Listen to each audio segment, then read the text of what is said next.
Good evening, and welcome back to Against the Tides. It's been 1,000 years since we've done this. We've skipped a month. Sorry about that scheduling stuff. But hey, we're back, and I'm excited. Here at Against the Tides, we are an independent homebrewed campaign set in the continent of Wildmount in the world of Exandria. Joined today in every session by our wonderful group of players. We're going to kick it off with a round of introductions, starting with the adorable Sarah. Hi, I'm Sarah Franco, and I play Kelby Sparkspinner, and I am so happy right now to be back at this table. Like, I words cannot express how pleased I am to be playing Against the Tides once again. I'm going to pass it on over to Chum. Good evening. I am Chum. Go by Chum Nation on Twitch and on Twitter, and I playing Anders Oberyn, just plain old monk, nothing special. And yeah, it's been a while, so let's get it. Tyler. It's been 2 months. Hi everybody, I am Tyrant, and I am playing Mr. Iron Fist, the mountain dwarf paladin. Listen, it's been 2 months, guys. It's gonna be great. I'm excited to totally do a flawless Highlander accent.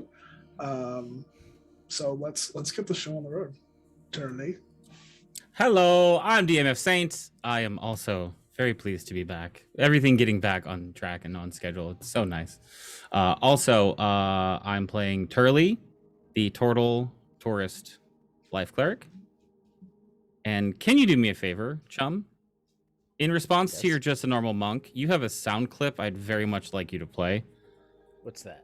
Oh, you know. I fucked your mom in your basement, man. Definitely not that one. I was thinking bullshit, but yeah, we can do that too. Oh, this bullshit. Also good. This is very good. Looking great, dude. And if you can't tell, we're all very excited to be here. It's been a minute, so we're gonna wiggle out the giggles and get into it. Oh, also, hi, I'm Ash. I go by Ash and Rabbit here on Twitch and over on Twitter. I am the DM here. I play everyone else. Great. So I got a bit of a recap for you guys, if you don't mind buckling on in for that one. Last we left off, our party, having found themselves newly transported to the Ruins of Draconia, began to explore the wastes around them and travel through the jagged ravine within the Ashkeeper Peaks. A bit of travel southward revealed a large chunk of the previously floating city spiking out of the side of the ravine. A massive inert broomstone, the magical embedded rock that would hold up the city of Draconia, or rather the nation, was jutting out of the bottom, now inert, stuck there in the once glorious floating nation. After a calm night's rest amongst the ruins of the city, the party found a relatively intact observatory, and after inspecting a few rooms, they were drawn to a sense of magic hidden beneath some rubble in what appeared to be a planning room. A small keepsake box was found, trap removed, and opened to reveal an amulet, a skull, carved from obsidian with gems for eyes and teeth. The amulet's disturbing presence grew even stranger. Fantastic drawing there by Sarah, as it seemed to follow Anders. Our monk, following the lead of the chain-held necklace, draped it around his neck, causing a sudden eruption of light to spew from the beacon. The familiar sight of being transported somewhere, and sometime else, began anew. They arrived to another unknown location, underground, a different set of ruins, and a man, hovering over an identical beacon. The man rushed out of the room in shock, the party following hot on his trail, only to be stopped in a vast open space, a crowd of people startled by their appearance. The group before them tears up, elated at your arrival. We finally found you. The group of people standing before you in this open cavern look beside themselves. You see some crying, some holding on to necklaces and shields, and completely aghast at your presence here. The man that ran out of the room that you entered into and turned around, you also see tears on his face. I can't believe it worked. Mr. Turley, where's... excuse me, but where's Ramon or Harrison?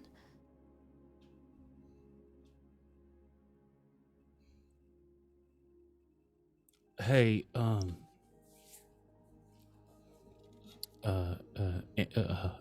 Anders, Yes. how drunk am I right now? I'm. I don't think we have had anything to drink today yet. How do they know who you are? I have something of a reputation in certain circles. This is a very unique circle, I would think. Hey, listen, I'm a very unique man. Hey, I don't know where Ramon and them other sons of bitches are. Oh. Are they? Can you point the direction to like open a portal or something? Can I? Hey, I don't know. Can I go home? I'm not sure. I'm sorry, we were only able to track you. I believe you were the one that was closest to the beacon, correct? Yeah. I Then- mean, I was holding it when it hit the fan. Right. Then it kind of marked you as the operator of it. So we've only been able to track you, Mr. Turley. Turley's like doing that like half turnaround thing to look at the back of his shell to see if there's a mark on it. Look at Toby. Okay. I got to sit down. That's fine. I'm sure this is quite jarring. Where is the beacon? Do you have it with you? We have to protect it. I believe. Didn't I pick it up at the end of the last session? I think so. Or- It's been 1,000 years. We can just It's say fine, that you it's picked fine. it up. We'll just, Yeah. We'll just say it. Mistwin is kind of carrying it very preciously right now. We'll just kind of shy away for a second. I'm Zadi. This is obviously very new for everyone, but could you just tell us who you are? Yeah, I mean, in time, I'm really sorry. You guys have been everywhere and every when, I suppose. If you would like to rest for a moment, that would be fine. And he'll kind of point towards a little seating area near where you guys are. This person who's talking, Mhm. what do they look like? So it's a man. He is about, I don't know, just under 6 feet tall, dark brown hair, kind of light stubble. But he is wearing vestments. Let's see. I think I described the color last time, but I can't remember exactly what it was. I'll have to check my notes here. Silver. But- It was silver. Silver, thank you very much. Yeah, so silver vestments. You'll see that he has a necklace around his neck with, a few gems on it, assuming that it's their holy symbol. And kind of looking around at the rest of the massive group of people in this cavern, you will see that they are all wearing some sort of vestments or some sort of adventuring gear, but have something kind of dictating essentially where they belong. Blue and silver, yes, thank you. But yeah, this man isn't remarkable by any means, just kind of just a guy. wearing clothes, the holy symbol. And how many can I see everyone? And how many people are there? I mean, if you want to make a quick perception check as you're getting your bearings here, it's totally Absolutely. cool. Let's make that first roll of the day. That is perception. An 18. 18, great. Yeah, it's kind of a dark cavern that you're in. I feel like I mentioned this last time, but if you've ever been into like actual caverns in real life, you as a person, and they do the whole thing of like, hey, I'm gonna flash my flashlight on that stalagmite over there. That's actually 250 yards away, but it looks like it's like right next to you. It's that kind of strange depth perception of how big this place is. And there's, torchlight in the area illuminating the space. But even then, it is difficult to see exactly how many people are in here. In the immediate space, you're kind of like, I don't think I described this very well, but when you guys came into this room, you're not like exactly level with everyone else. You're kind of on like a stoop or like a dais. Yeah, exactly. Yeah. Mm-hmm. Yeah. So you're able to look out at everyone. And there's other kind of raised areas within this cavern. But even then you can see maybe about 60, 70 people, and it kind of starts to fade towards the back, and there's different passageways through the cavern where you see people kind of flooding in and out of. So it's a bit difficult to get the grasp of exactly how many people are here, but there are a lot. Of course, we would be happy to take any of your hospitality. You don't mind if we hold on to the beacon for now? I just feel safer knowing that it's going into responsible hands before I hand it over. Excuse me, sir. Yes. Are you the ones that we're supposed to be helping? I'm sorry? Are you the ones we're supposed to be helping? Do you need our help? As a matter of fact, yes, we do require your assistance. We've been tracking Mr. Turley, and I thought we had a different group surrounding him, but it kind of makes sense why it wouldn't be. It's a bit complicated, but yes, you were summoned here to help. Miss Dwayne, you should give him it. Kelby. Trust me. I can feel it. All right. You're the boss. Well, yeah. That was a natural 20 for trust, by the way. Ooh, love to see it. Yeah. I've recently come to love those rolls where you like roll to make your own internal decision of, do I interact with this bullshit or not? It's very good. Yeah, Mistwin will reluctantly hand over the beacon. Okay.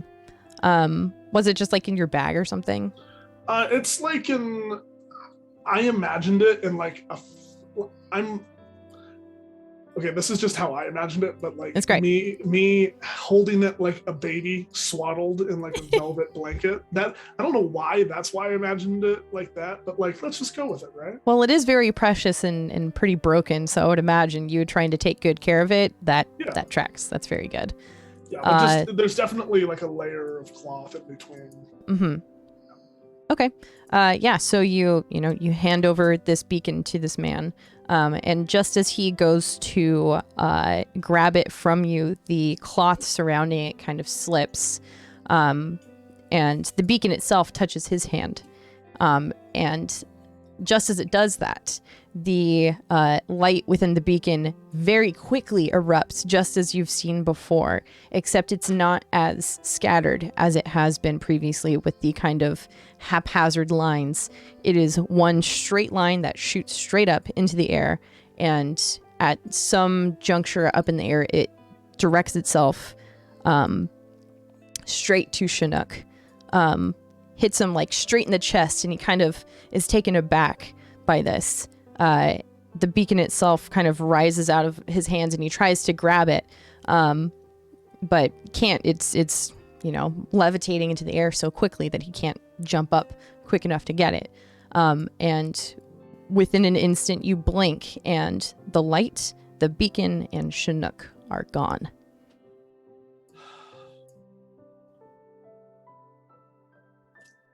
And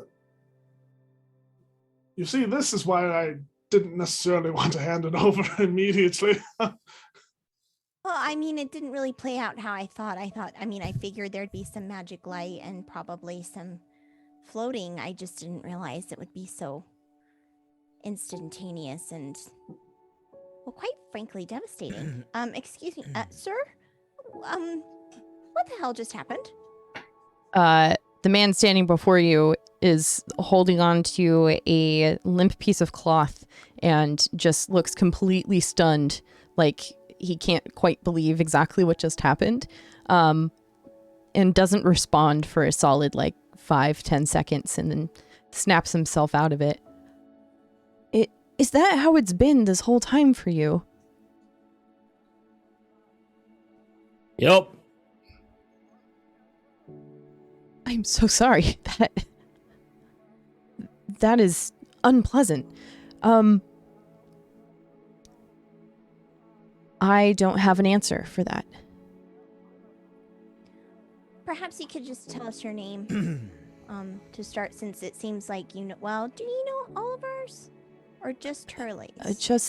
Sorry, I only know Mr. Turley. I would love to know your names as well. I'm Alfie. It's a pleasure to finally meet you. Well, hello, Alfie. I am a woman of mystery and intrigue.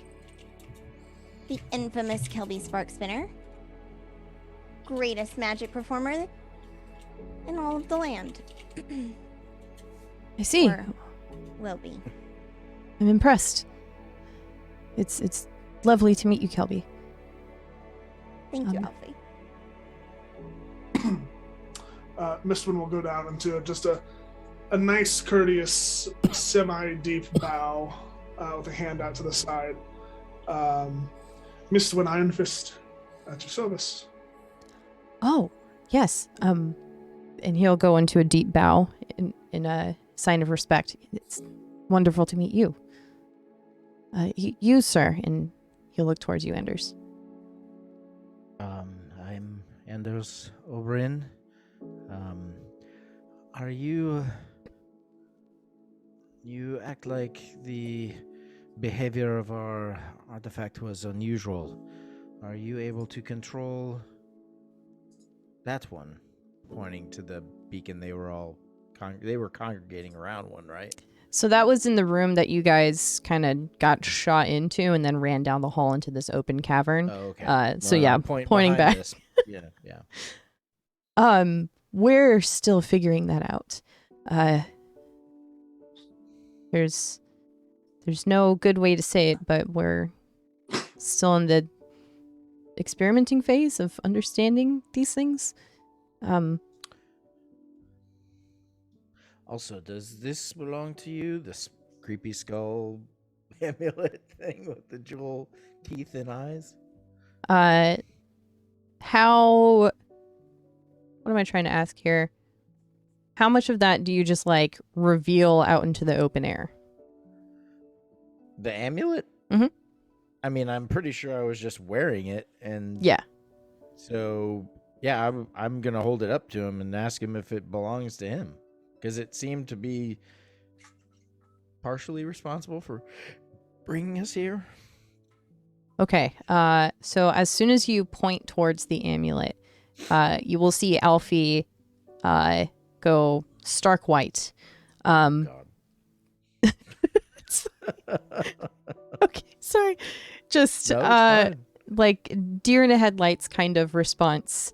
And his right knee will buckle a bit in response. You'll even see a few people out in the crowd that are closest to you kind kind of absent-mindedly start walking up the stairs towards you and catch themselves and like stop and kind of go back to where they were. But Alfie will stand there and kind of clutch his own holy symbol and reply, "That makes a lot more sense now. Okay. I'm sorry, I'm sure you have a lot of questions. This is kind of a lot. Oh, just an inordinate amount, actually, there, Alfie. Right. Because, there's a lot of people here. Where are we? We're kind of in a bit of a ruin.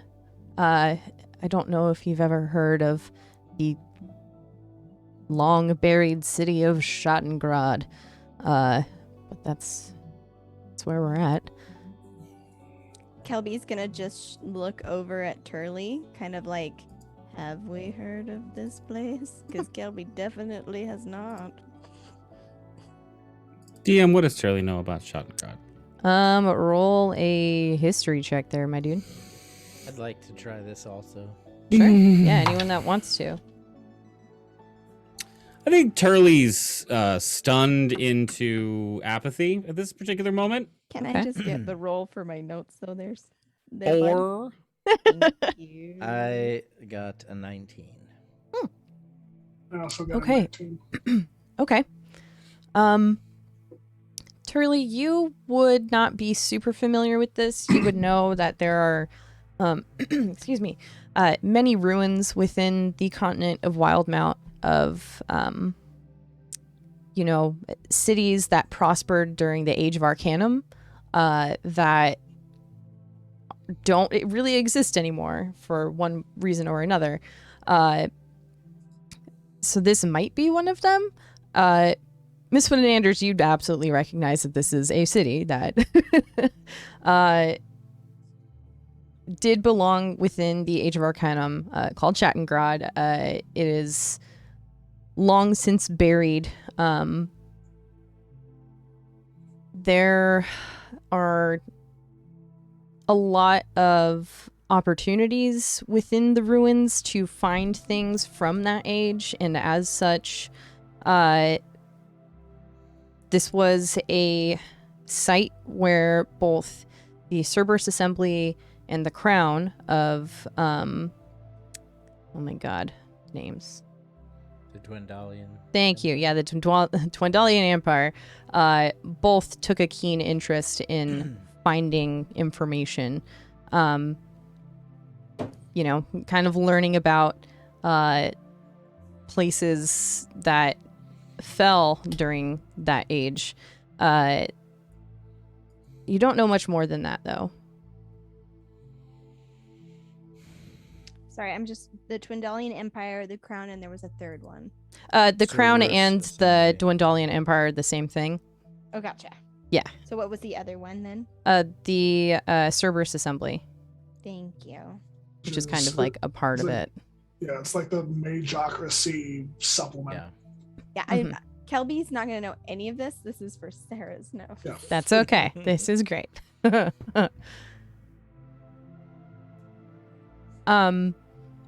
As you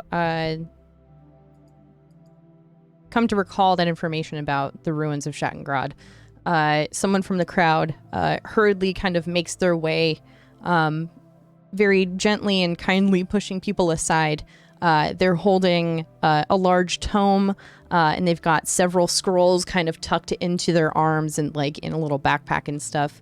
A woman makes her way up the dais and just says, Alfie, I've found them. I found them. They're right here. And she just kind of sidles up next to him and holds out a book to him, and he kind of just nods his head. Well, it's not a whole lot of information, but thanks, Amber. I appreciate it. And she'll go over to the nearby table and set down several books and parchments. I think we found a record of you all.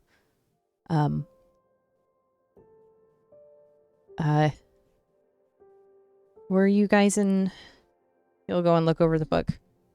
You guys were in Frickley? How'd you know that? It's recorded here. Bordered by whom? Oh, I'm not sure. And he'll kind of lift up the kind of decaying book. I can't quite make out exactly who penned this. That book looks very old. It, We were in Frickley a matter of days ago. Weeks ago, maybe. right. That was, he'll kind of scroll down towards the bottom there. Sorry, I'm pulling up a bit of notes very quickly here. 1 second. 10,000 years ago. No. While this is happening, Turley will touch everyone and cast Spare the Dying. Okay. Thank you, Turley. I feel a little bit better. Alfie will kind of just like smudge a bit on the page itself. That was 8:35, right? 8:35 PD. Yes. Okay. What year is it now? It is 8:70.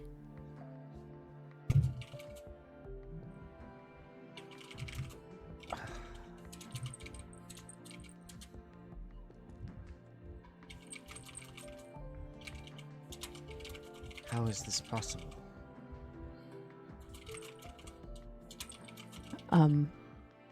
Uh-oh, Sarah froze. Oh no. Oh no. She'll come back. It's okay. We'll hold on a second. Waiting for loading.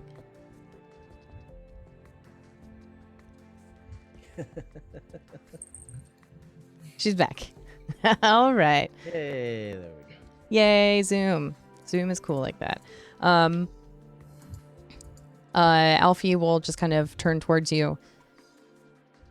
Welcome to our current struggle, where time doesn't really make sense anymore, but I guess there's several reasons for that. It's mostly the current struggle that we're in is now versus back then. It wasn't really that big of a deal. I'm sorry. I kind of blacked out there for a second. Could you tell me how old that book is exactly? Oh, Amber, were you able to date this one? Yeah, this one is this one's from about 200 years in the future.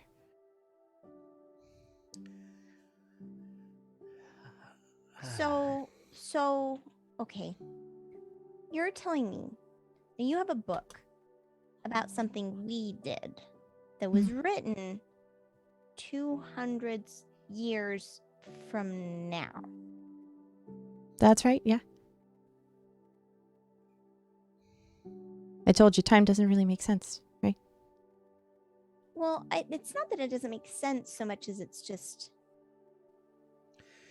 And you found this book here in these ruins? No, not here, no. Oh. We've been collecting information here. This is kind of our home base. Okay. Because I thought for a moment you were finding books written 200 years from now in a building that is 1,000 years old before now. No. Or more. Don't get ridiculous, Anders. That would be crazy. I know, right? Shame on me. Nice. Could I take a peek at that book just for a second? I just want to take a peek at it, like look at the pages. Yeah. And Amber will Where- kind of step aside and point towards the page. Does it look like anyone's handwriting I've seen? I don't know, does it? Does it look like Harrison or any of that crew's handwriting? Not that you can tell, no. Does it look like my handwriting? No. but you do see some illustrations. You see a turtle with a staff,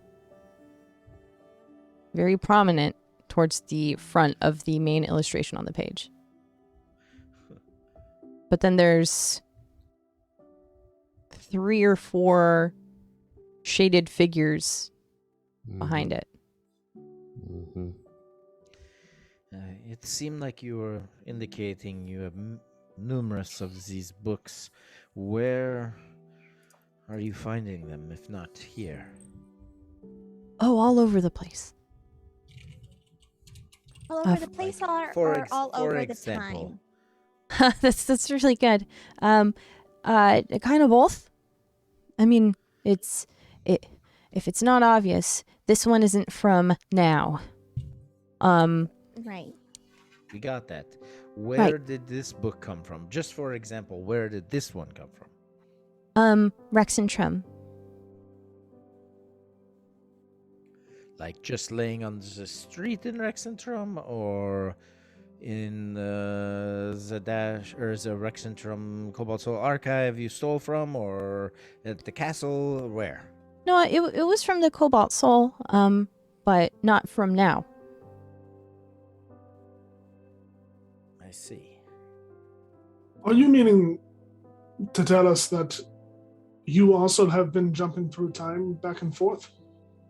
Not necessarily. We've been seeking information throughout time to help us with our current plight.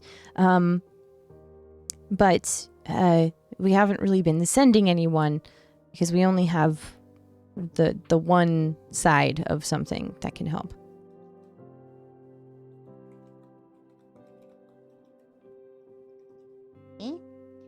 So, you guys are all wearing certain outfits, and I feel like that means you're a troop of some kind, which reminds me, guys, I've been meaning to talk to you about our outfits, but we can get to that later.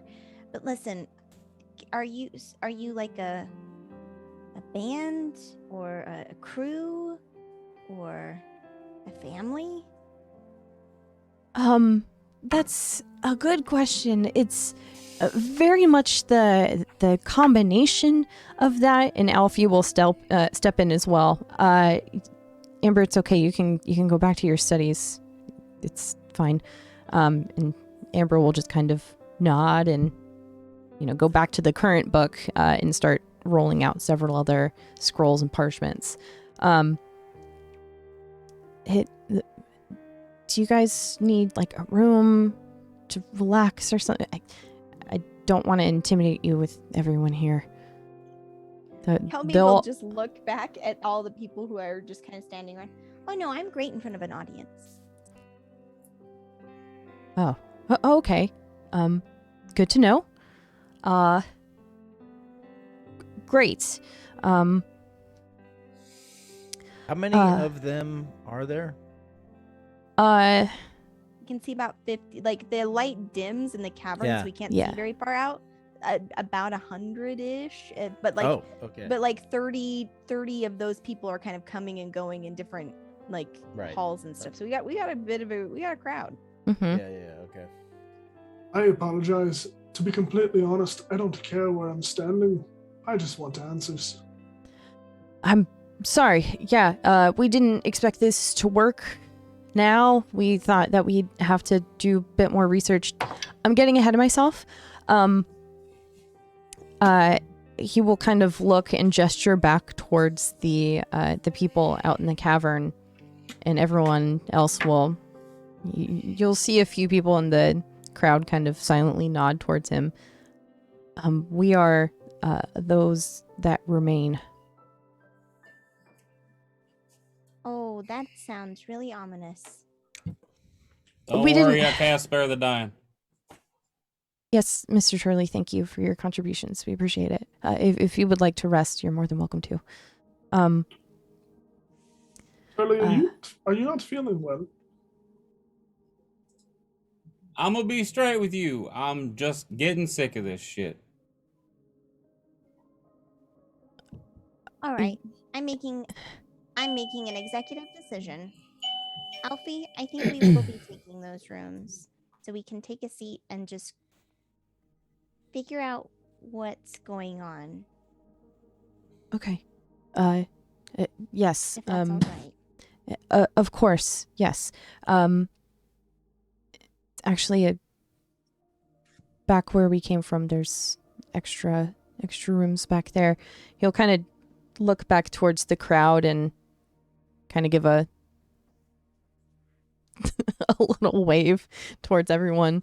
And the remainder of the group will all kind of look at one another and get back to what they were doing. Some of them disappearing down some hallways, some others gathering at tables that are in the area that were kind of obscured because everyone was just standing in this massive cavern.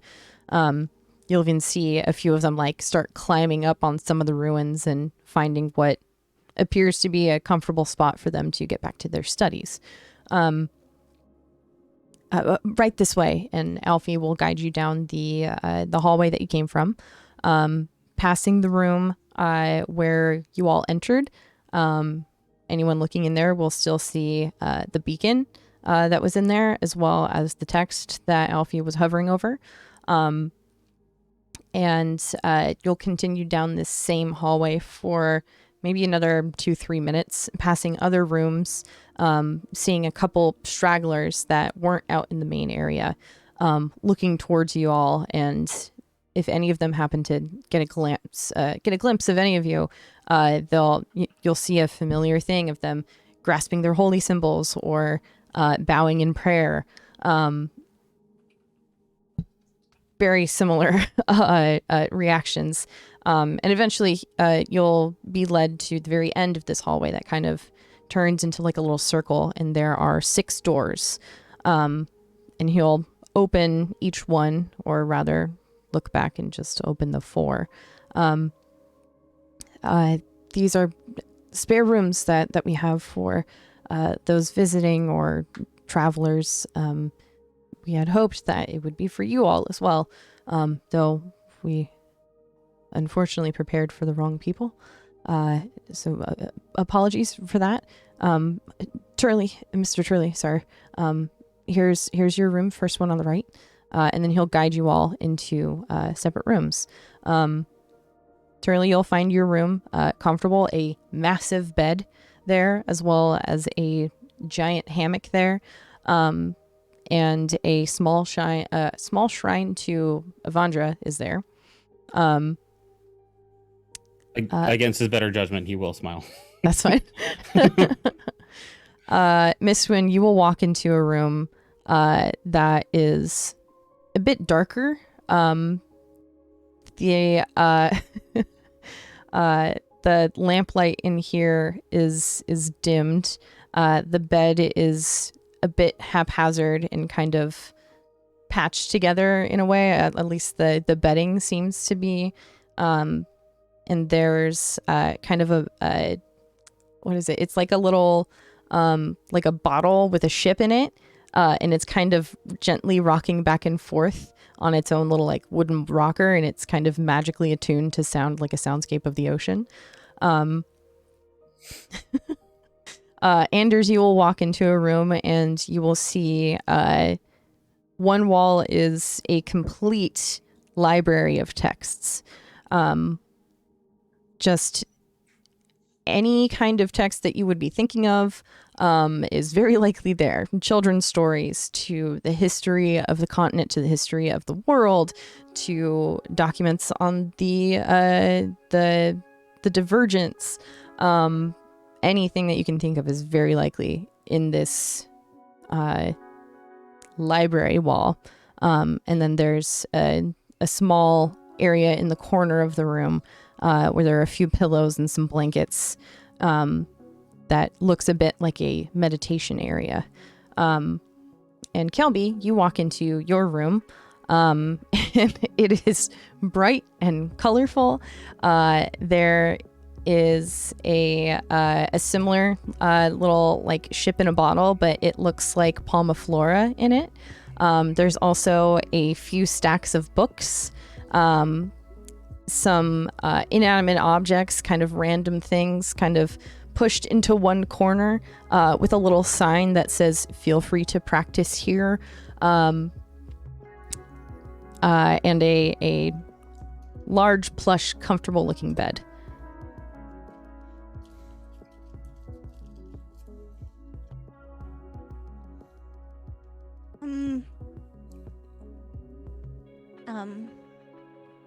Okay. All right. Hey guys? Guys? Hi. Is your room just magical? I'm getting a little sick. I think whoever they prepared this for must have been a seafarer. I get seasick so easy. I feel right at home in my room. It almost seems like it was prepared for me. Almost. Yeah, I'm comfortable. Yep. Okay. Cool. Kelby's going to walk over to one of the desks where the books are piled, and she's just going to drop off her adventuring items, and then immediately turn to go out into the hall and see if like Amber or Alfie are still there. Oh, sure. It's just Alfie that's there, kind of waiting out in this bit of a court of the end of the hallway here. Just remaining poised, his hands behind his back, just waiting patiently for anyone that requires anything. Yes, miss, I'm sorry, Kelby was your name? Yes, Kelby Sparkspinner. Just the absolute greatest performer in all of existence. Listen, can I just talk to you for 2 seconds? Yes, of course, whatever you need. Yeah, okay. So there are a few things that I'm going to need. Great. First of all, we need food. Comfort food. Warm, Absolutely. nice, if you can do that. Yes. A little more booze than you think we'll need, but not so much that we'll be undone. Turley's large, so scale it up a little bit. We just need some time to adjust. Decompress a bit. Situation we found ourselves in. Yeah. Yes. Exactly right. But if you could get those things for us, that would be wonderful. I think I have some gold in here somewhere. No, keep your currency. It's fine. We brought you here as our guests because we need your help. Anything you need, just let us know. Okay. And at some point, we are gonna need that debrief. But I think for now, we just need some time because this is freaky deaky Dutch. It's a lot. I understand. Yes. We have a bit of an itinerary to stick to. We've been. We'll explain things once you all are together. But yes, take the time that you need to decompress. I will go and reach out to our chefs and see what we can do for you all. They should be back here in. And he pulls out kind of a rickety looking pocket watch. Give it about 15-20 minutes. Yeah, they'll be here with all that. Awesome. Anything else that you need? He'll kind of point towards the junction where this end of the hallway begins again, back towards where you guys came from. And he'll point towards a small desk with a stack of parchment. There's a quill and ink there. Just write whatever you need. Any items whatsoever, additional blankets, pillows, any specifications for food allergies, anything at all. Just write it there and we'll take note of it. Turley's afraid of vampires. We know. That's okay. Oh, right. Great. Yeah, we'll make sure that we'll make sure. Thank you, Alfie. It's appreciated. Absolutely. Again, sorry about the rooms. We thought we had a whole other group that was coming. So if you require anything to make yourselves comfortable, remind you of home, anything, just let us know. Parchment's over. I'm gonna go. And then he's like saying this and like walking down the hallway. We'll come find you in a bit. And he's already down the hallway. With that, Kelby is going to turn back and immediately go try and find Turley. You will find Turley's head kind of poking out of the door, watching the whole the exchange that you were having. Are you should all put, right? yeah, you should put pillows on that list. Pillows. Lots of Okay. pillows. How many pillows? I guess that depends on what size the pillows are, no? Yeah. Listen, you just keep writing those pillows down. I'd like large rectangular ones. If they can have some sort of frilly edge to them, that'd be nice. But not like too frilly. I don't like it to look too feminine. It's like a sleeping situation for me. You getting all this there, Kelby? I think so. Yes. All right. Just a lot of items that weren't. Listen, before the others get here, are you okay? I'm just. Sure. Yeah. You don't have to lie to me. I mean, I guess it depends on your definition of okay, because I was traveling, and then I got involved in some things I didn't want to get involved in that were not very nice and were not pleasant, and then suddenly I'm not the master and commander of my own fate, it seems. And that's bothersome to you. Yeah. Oh. Do you know who these people they were talking about are? Yeah. Were they important to you? Yeah.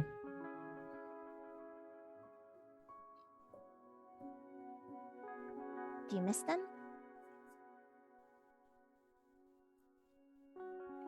Not when I drink. Kelby's going to nod and then wordlessly go up and throw her arms as far as she can around Turley's form, which is really just kind of like almost laying on him.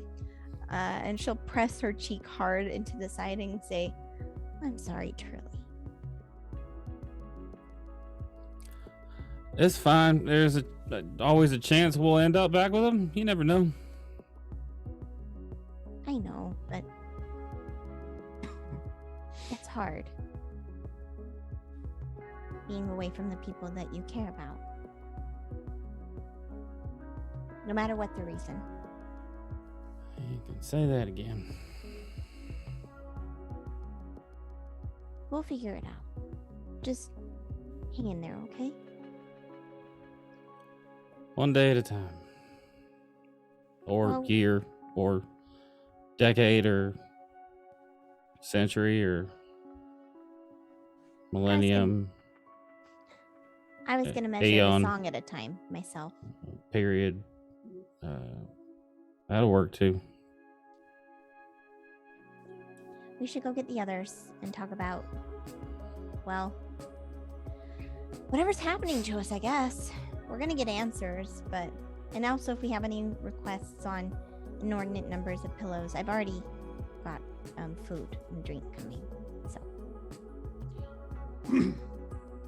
Not too firm. Not too firm. It's gotta have a little give to it. Not too firm. Okay. the two of you hear a crash coming from Mistwind's room. Fuck. And then you hear a louder crash coming from Mistwind's room.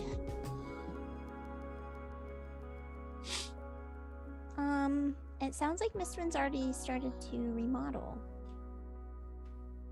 Yeah, I'll come out in the hall. What is going on? What are you doing in there? The door will open, and you can see that the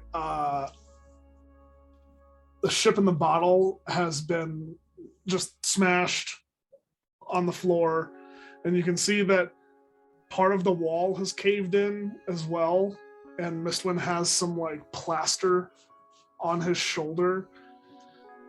Damn thing made me fall over. I took care of it. Turley will bend over and cast Spare the Dying on the whatever pieces of this thing are on the ground. I don't know why you would. I don't know why you would design a room to rock back and forth. That's just terrible.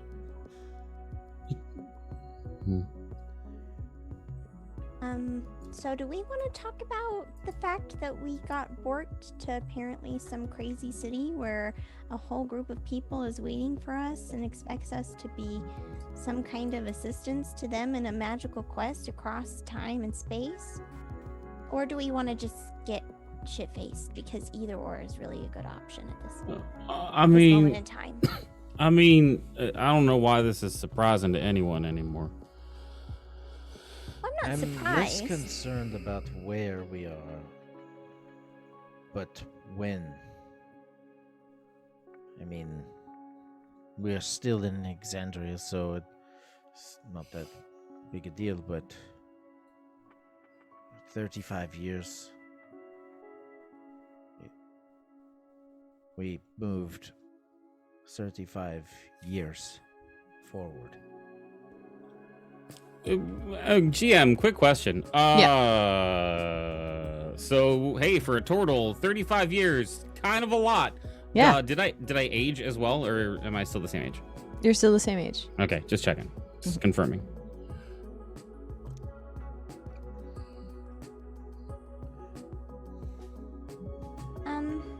Listen, there's no easy way to ask this, so I'll just ask it. Did any of you guys have a weird dream?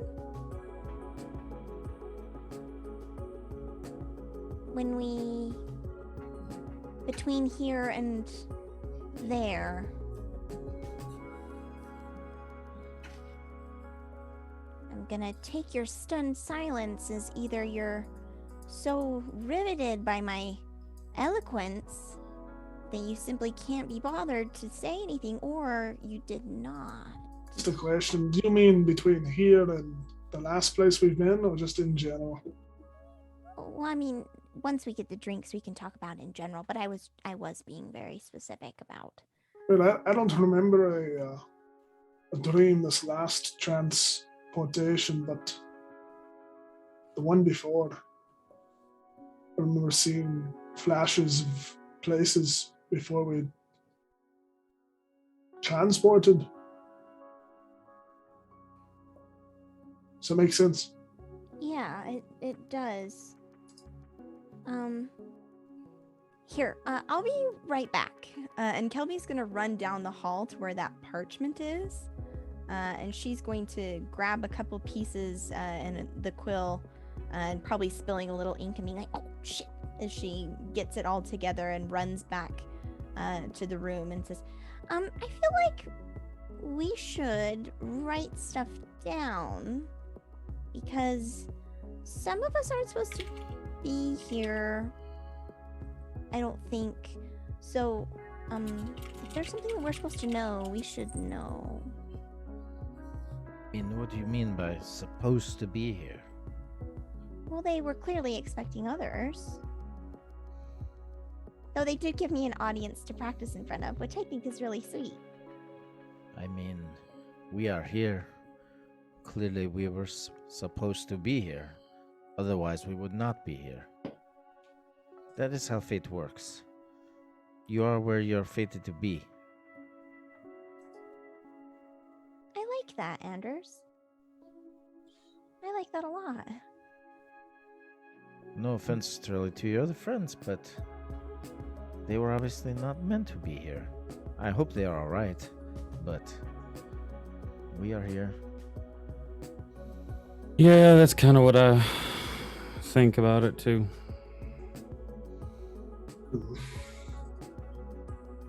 The question is, why are we here?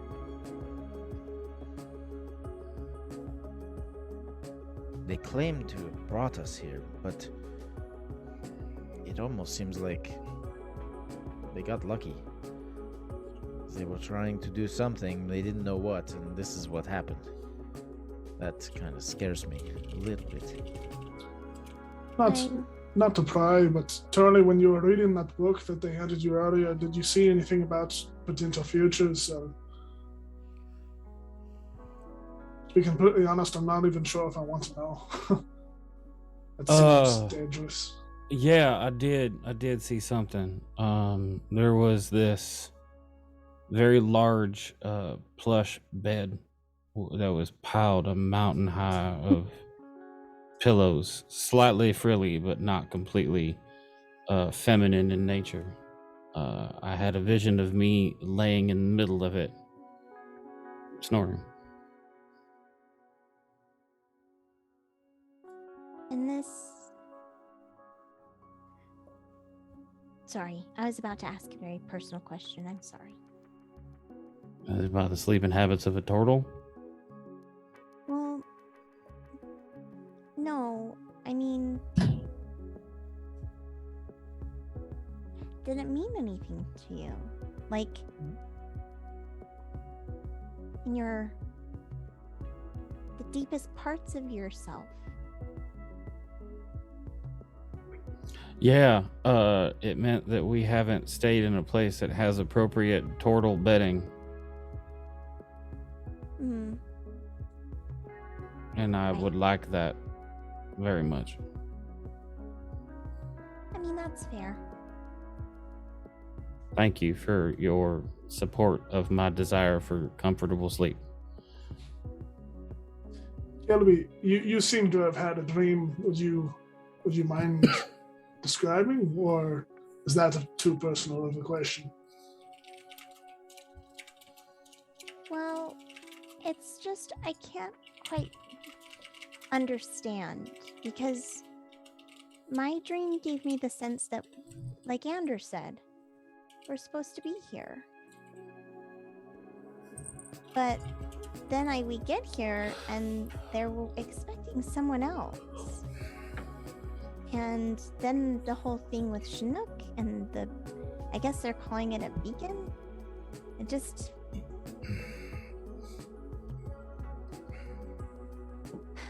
All I know is I'm here to help. So I'm going to do that, even if they don't know who I am. But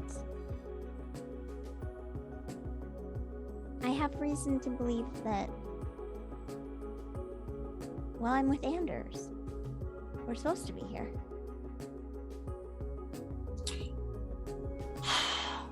Well, I have no doubts that we're supposed to be here, but it does concern me that we don't know what for. But I suppose Well, that's help, just fate. I think. The spirit said that that I was supposed to listen and help. Sorry, did you say the spirit? Oh, yes. Whose spirit? You wouldn't know them. Kind of, keep to themselves most of the time. It was the spirit of the forest. We don't have to get into it, though, if you guys don't feel like it. I feel like this is, just something that, it's fine. I to know more, but maybe, perhaps not right now. But did the spirit give you any other useful information that might help us here and now? It's, well,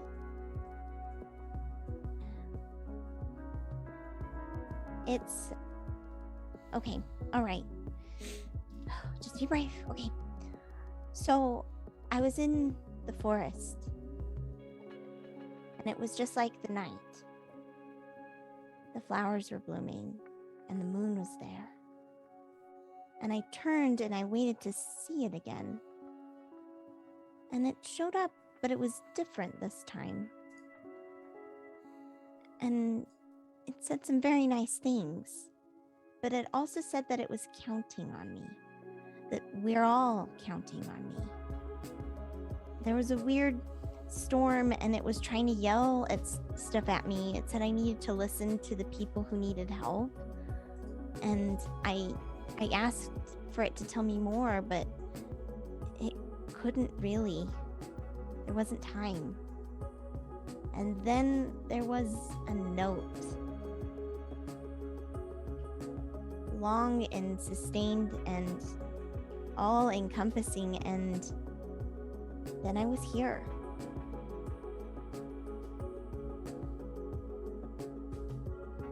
It said that I could help and that it couldn't wait to see what I did next. Do you have the note? Can I read it? Oh, it's not that kind of note, Turley. Oh, my fault. No, it's okay. I could try humming it, but I just don't think I'd do it justice. It felt like something channeling through, not something I made.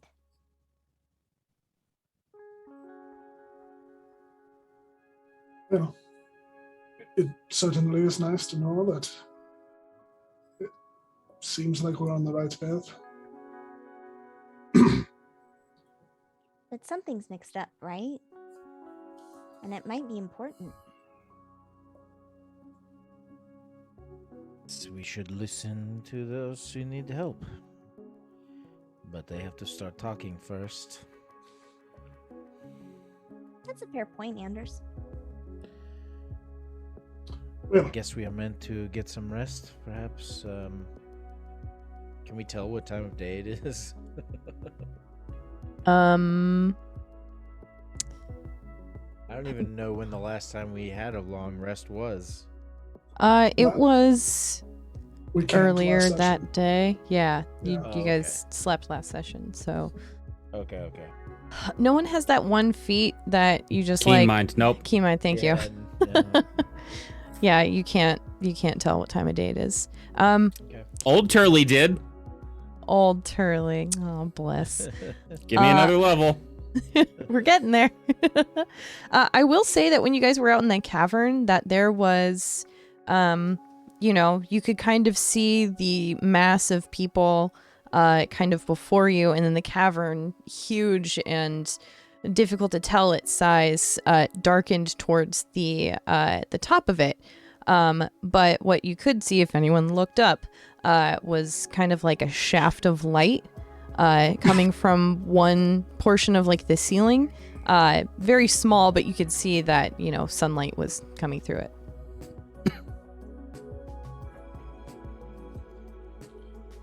Well, we may have to wait for the others to come to us, but I think we have deserved ourselves a bit of a rest. Turley obviously can use it. I think we all can use a bit of a rest, and I think this may be the perfect time for Turley to follow up on a promise that he made me. Yeah. Yeah, Turley? we can make that happen. Would you like to get drunk, Turley? My God, yes. Mistwin will rifle through his bag and will pull out just a small box. We'll flip it open, and inside there are 10 small vials of a clear liquid.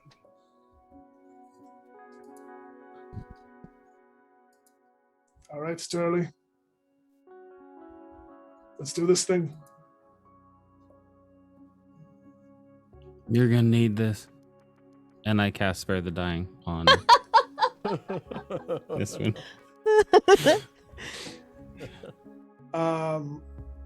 Turley, would you like one of these? Yeah. Please roll a d10. I know Tadpole. Please roll a d10 for me.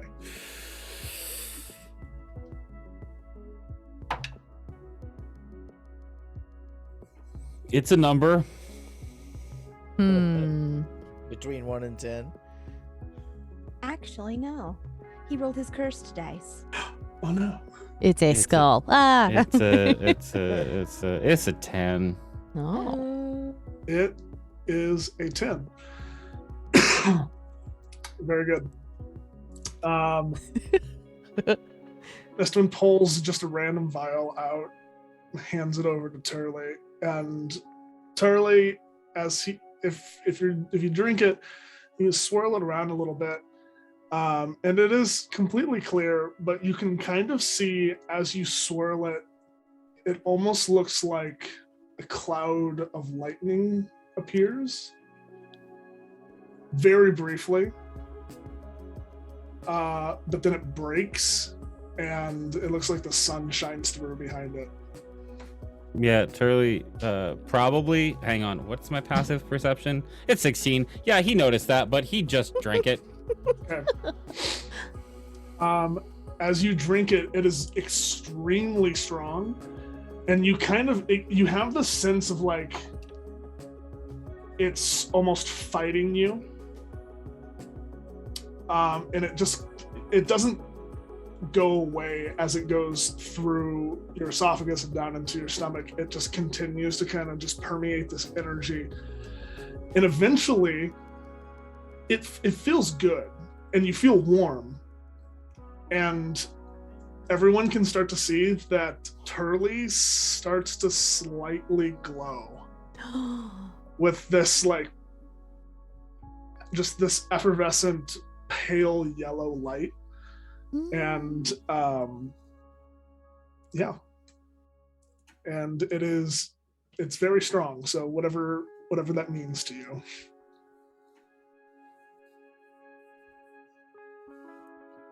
Hey guys, I'm a nightlight. Certainly light up a room, Turley. This here is a special brew. It is last of a stock that I brought from home. This is the what did I name it? Good God. This is the chromatic brandy.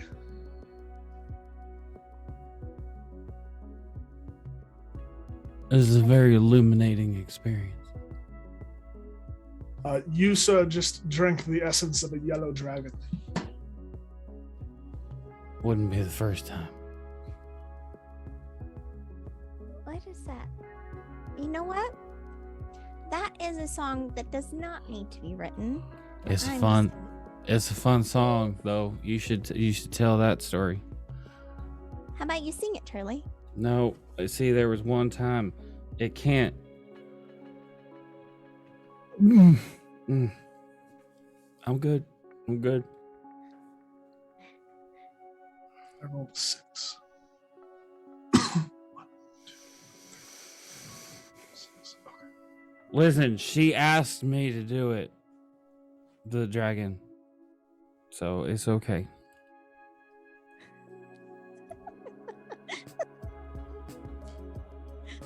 Nissa just pats Turley on the shoulder as he downs another vial.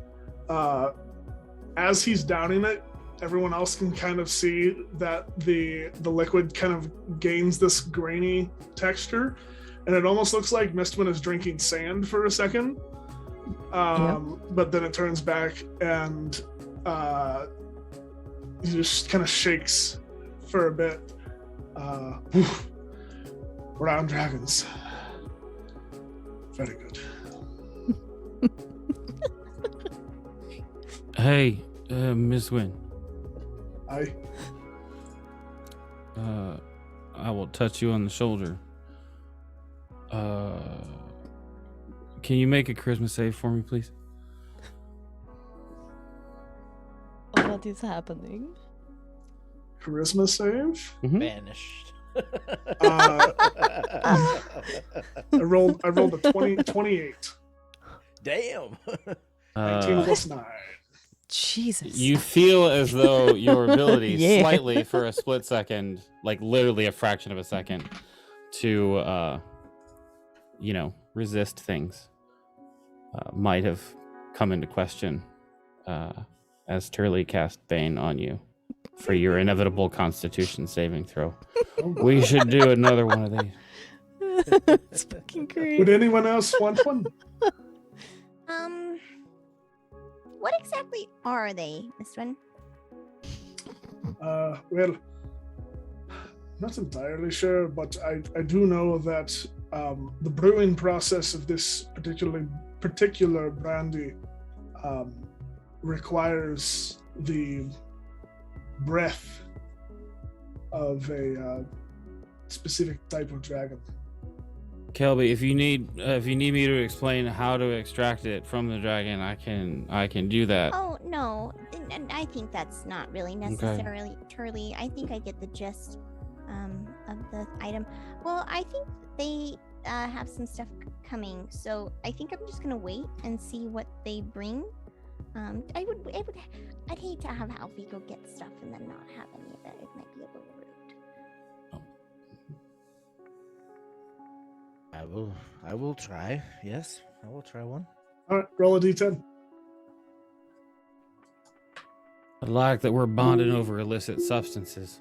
It's a 10. 10. Please roll again. Okay, 10 is gone. It's an 8. It's an 8. Okay. Oh God. Yes. This one, as you drink it, you can kind of swirl it around, and it looks just as you swirl it, it goes from clear to like pitch black. And as you down it, it tastes like black licorice. Don't know if you like that or not. But as it courses through your body, you get the same kind of feeling of warmth, and it's still, it's alcohol, and it's gonna affect you that kind of same way. But you actually start to, your vision kind of like pulses for a second. Okay. And all of the shadows and all of the various nooks and crannies and corners in this hallway and everything you can see suddenly become exponentially more clear to you. Okay. That was a purple dragon. What did you get? What did you drink? What was that? How you feeling? Do you need help? I can cast Bane on you too. I mean, guidance. No, I feel fine. I can actually see a little bit better. It seems I know. I'm illuminating the room. Can't you tell? And I will start to spin like a disco ball. Kelby's going to watch as the party kind of relaxes a little bit in this new environment. With a grin, she's gonna quickly take off into the hall and bring back her instrument, her little lute, and kind of sling it on and go, all right, Miss Wynn, since we're apparently doing a team band building exercise, I guess I should probably participate,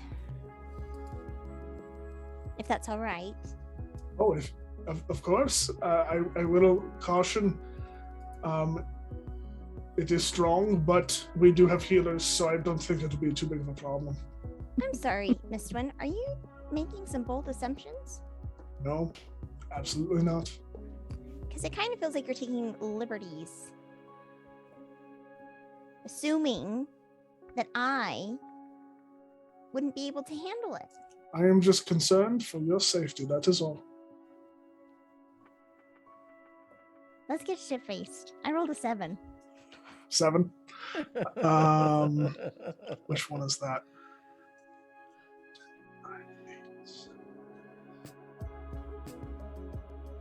Okay, I messed up earlier, but we're fine.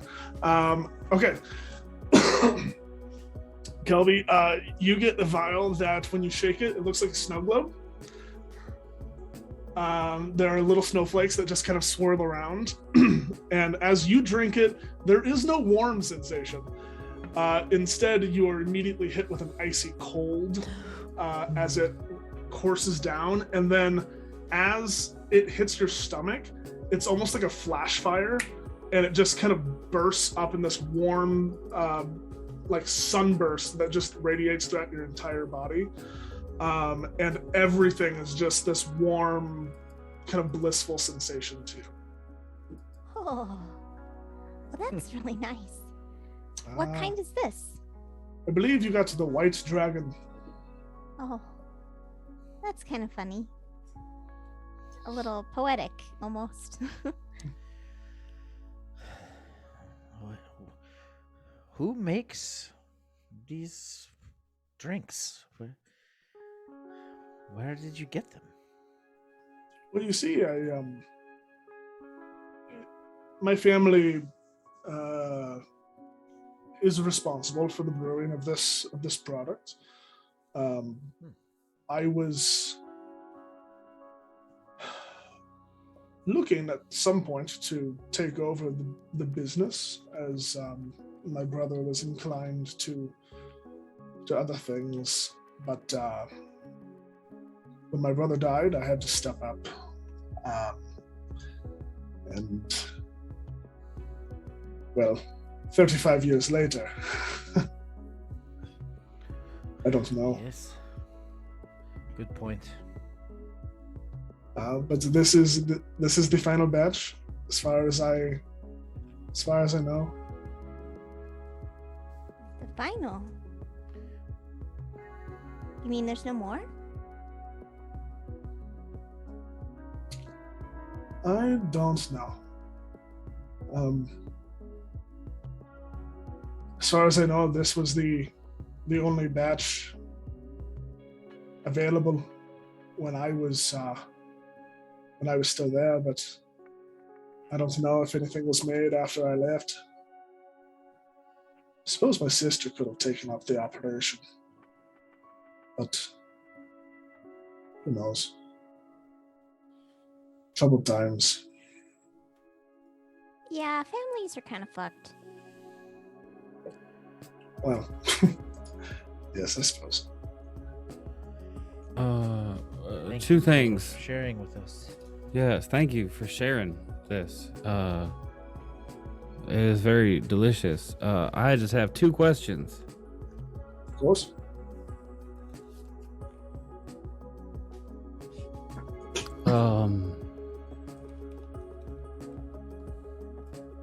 Are they all this good? All the stuff your family makes?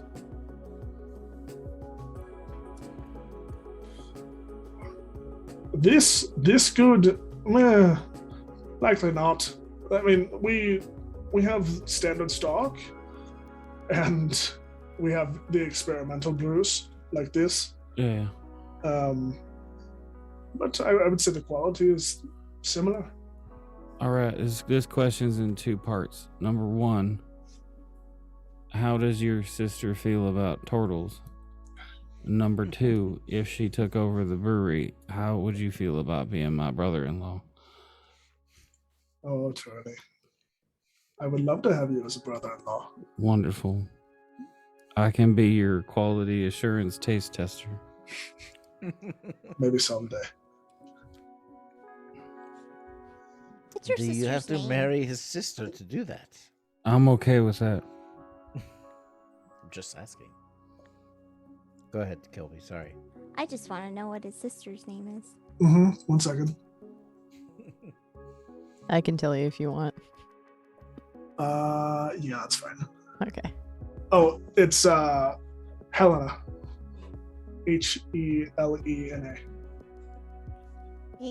Helena. Gotcha. Helena Iron Fist. Brilliant. I can't imagine she would have taken over the business, though. Her aspirations were higher. Does she know how to make it though? Well, we all do. That's great. Helena Remington is a better name anyway. I believe in Torellina. I think that this is possible.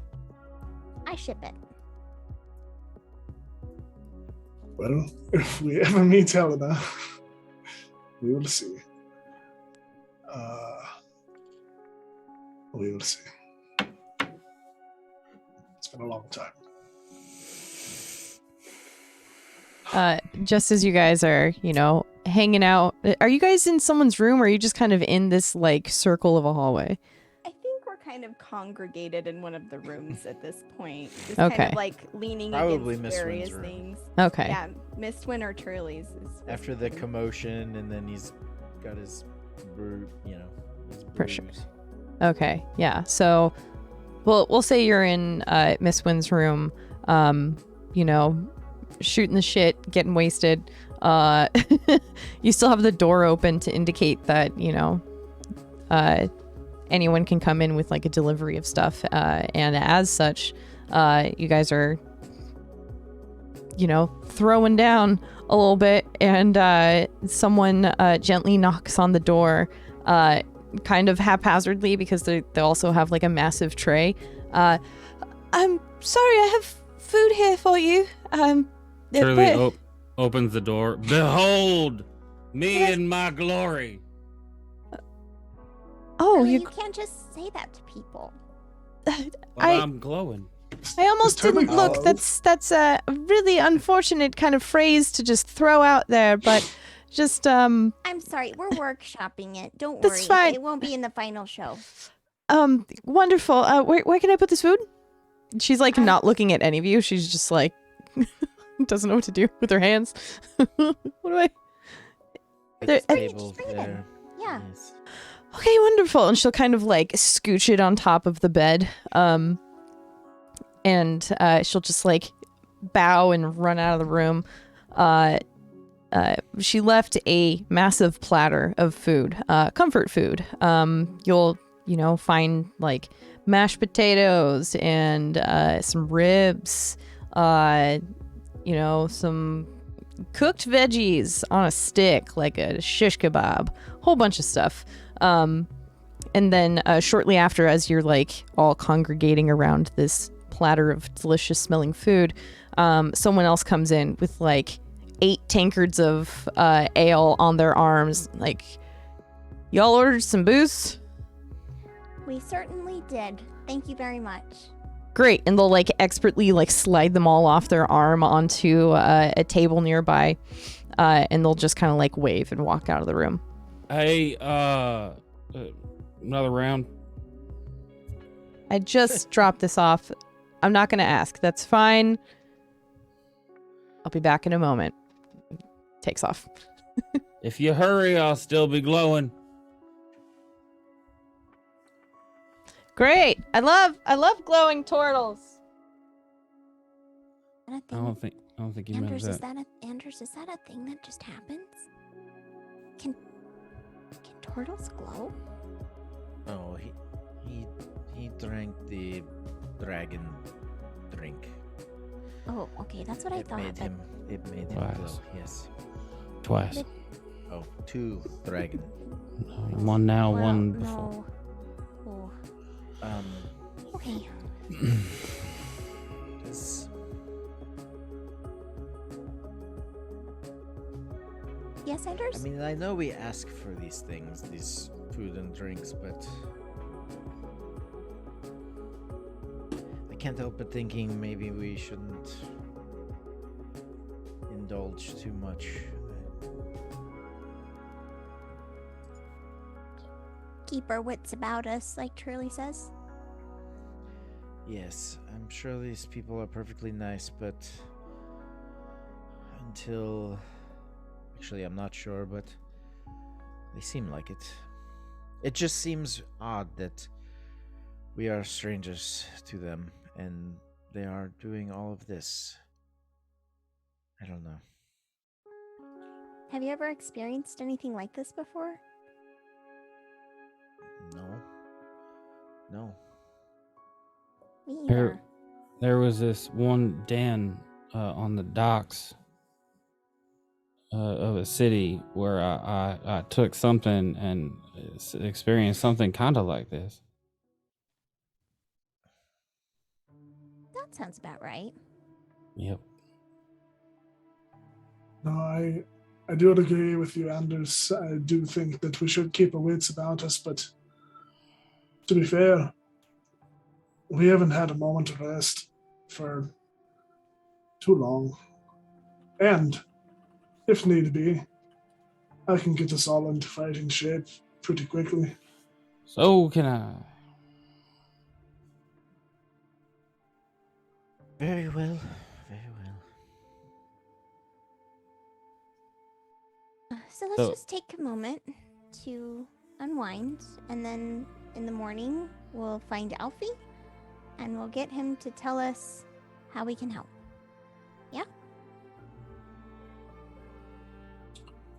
I think that would be fine.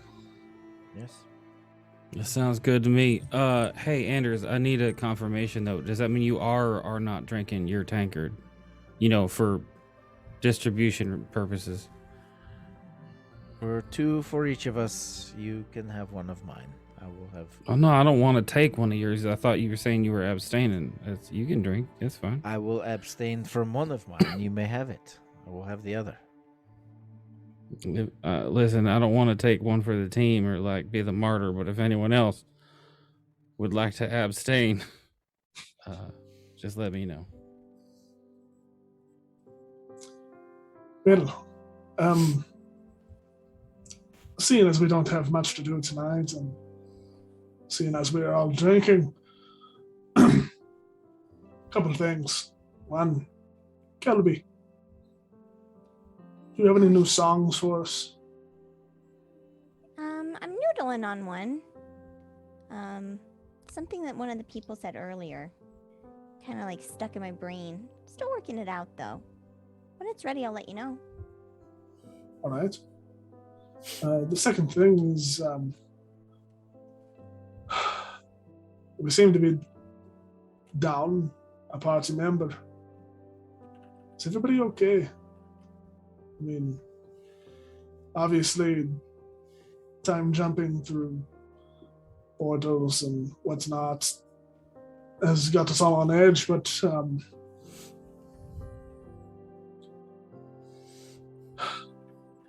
the thought of Chinook not being here anymore kind of made me think about all of the other people that we may have left behind, and is everybody okay?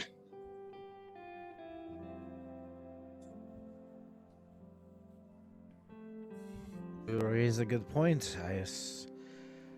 I guess the optimist in me is counting on the fact that when whatever this is done, we will be returned to where we came from. But I suppose there's no guarantee of that.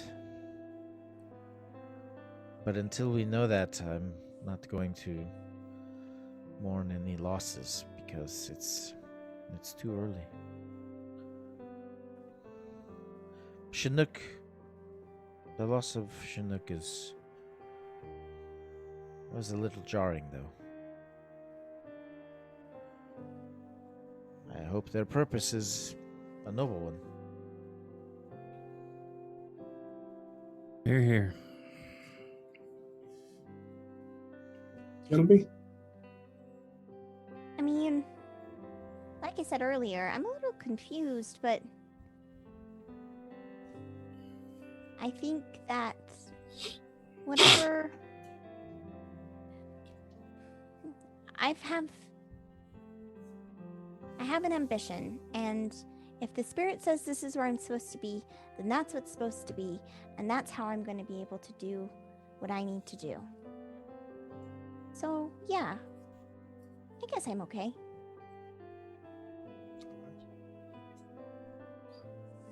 Turley,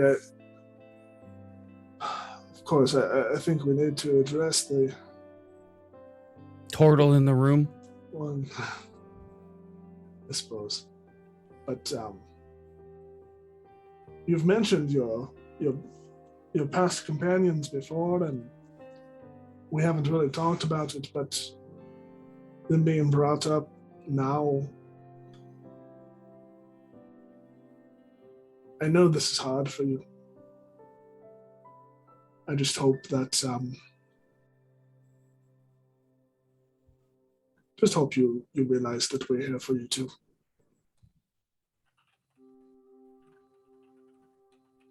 Yeah. I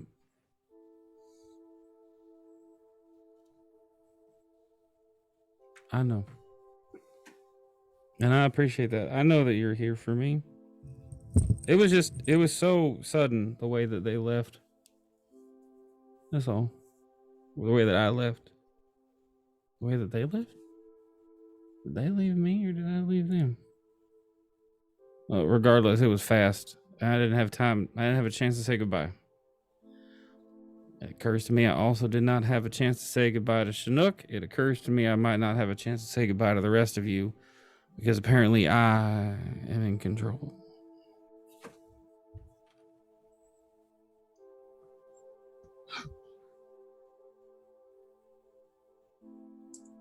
Well, in the event that our paths are quickly separated, Charlie, goodbye. Hey, goodbye. Do you want to leave that case here with me for safekeeping? I think I'll hold on to it. I will find you somehow. That's the point. Mm-hmm. No, I don't think we're going anywhere. Especially if we prescribe to Kelly's ideology that we're all meant to be here. No, that was Anders. Well, the two of them, perhaps. Where'd you learn to think like that, Anders? I think you're muted. Oh. Yeah, you're good. That was I weird. suppose I learned it from my parents, but I mean, it just makes sense. I suppose it depends on your point of view, but to me it makes sense. Oh. I suppose. Well, Kelby's going to tap on her lute a couple of times. I am feeling kind of tired, though, so I think I'm going to turn in. But before I do, Missed One, because you asked so nicely, I think I can throw something together real quick. And she will start plucking out a couple of strums on her lute and cast Druid Craft to make little petals kind of around her. And then also Minor Illusion. It will sound like a choir of people clapping their hands, like behind her. And she will start singing a song that talks about hope and carrying on, with the lyrics being, "There's a light shining out from the turtle," as she continues to play a jaunty little tune. "There's a light at the end of the turtle." And when she gets to the end, she'll do an extra like da da da da da da on the lute and leave the note hanging in the air. Right, just on quick notice, you know. It's very nice. Thank you. You're welcome. Well, I'm off to bed then. Good night. That was beautiful, Kelby. Good night. Good night, Kelby. So And you all Kelby head back will- into your rooms? Kelby certainly does. Climbs into bed and curls up. She'll reach into her pack and make sure that she has her spell focus that she will carry to bed with her. And as she lays down, she'll just have it on the pillow, kind of like staring at it with a hand on it. And fall asleep kind of curled around that for comfort. Amazing. I want to look through the bookshelves in my room to see if any of the books seem out of time or out of place. Sure. Make an investigation check. All right. That's a 19. 19. Okay. So you start searching through this bookcase, and you see things that look familiar to you. Maybe books that you may have read in your own childhood or in your own studies. There are a couple that seem like they're very specific to different regions throughout Wildmount. Like, I don't know, like a shopping catalog for Zadash that looks like it's kind of out of place. A ship's log from Port Zune. Just a kind of a bunch of random stuff. It doesn't particularly look like anything is out of time. It all looks... It all seems like it was written around the time that you were around. About 25 years ago. And I'm sorry, I've been meaning to clarify that. It's been 25 years, not 35. Okay. This Okay. math sucks. Wait, 3, 4, That's 5. all right. 6. No, it is 35. Shit, math is hard. 35 to 70 would be That'd be 35. Yeah, Yeah. you're right. But if you want to Uh, make it 60, then it's 25 or... It's okay, it's okay, it's okay. Right. I'll just adjust my Um, notes. I had the year and like Okay. the amount of time different because my brain doesn't work. But yeah, it all seems like it's generally from around 8:30 to 8:35, somewhere in there. Okay.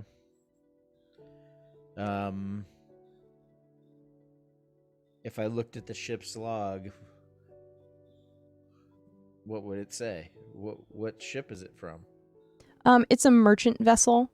The Skipping Stone. Kind of just looks like it goes up and down the Menagerie Coast. There are some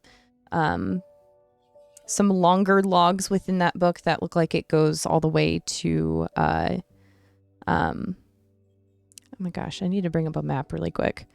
It's somewhere in Taldore. Hang on. All right. I can't remember it. That's the wrong one. Stillben. Yes, that's exactly what I was thinking. Which you would know is a city that is on the eastern coast of Taldore and a massive trading port for between Taldore and Wildmount. Okay. Nothing out of the ordinary. Okay. As Turley leaves Miss Wynn's room, Miss Wynn will actually kind of stand up kind of quick and walk over to Turley. Turley, before you go,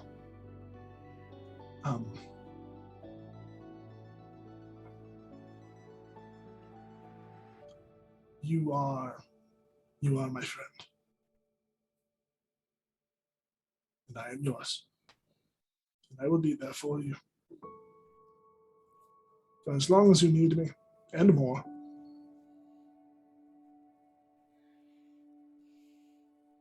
A little presumptuous of you to just declare that you're my friend, but you know what? You're not wrong.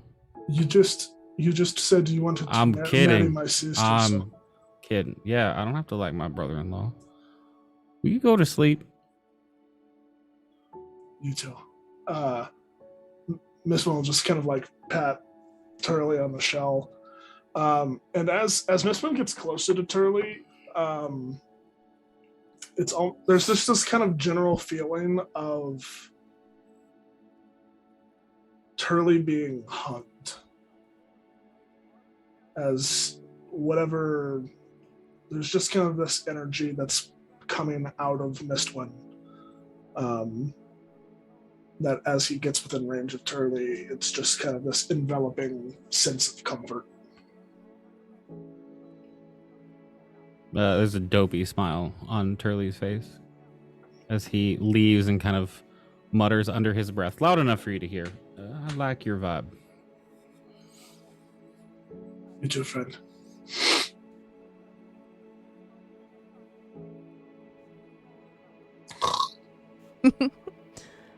Turley, you will note that when you return to your room, there are several large rectangular pillows with frill on the edges, but not too much, that are resting on the bed. Why are there pillows here? Did I ask for pillows? That's so stronger than I thought it was going to be. Okay. And I'll go to the bed and lay down. Tight. Okay, you all go to sleep, chill out. Everyone's just passing out here. Yes. Awesome. All right. Yeah, you guys can go ahead and check off the long rest button if you'd like. It's a very calm evening. You all sleep for about like 9 hours, 9 or 10, depending on how tired you are. And you are awoken by a soft knock at each of your doors. Alfie will be there with a small plate of, like cheeses and fruit and pastries. Just kind of sets it at like a little table that's just inside each of your doors to kind of let you know it's time to get up and all that. But yeah, you guys have the morning to yourselves.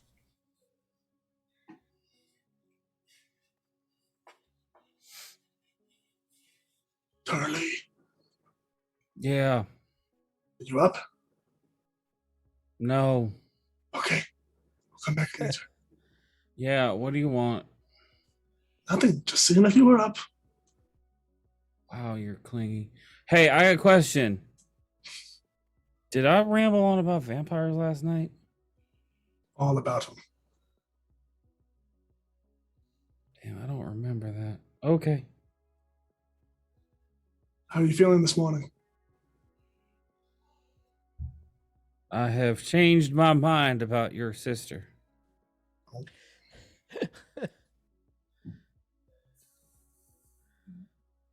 I'll be fine. Well, let me know if you want to not be hungover. I'm going to go wake up Kilby and Anders. I think it's time for us to get some answers, yes? Yep, it's fine. I'll just be here making turtle soup.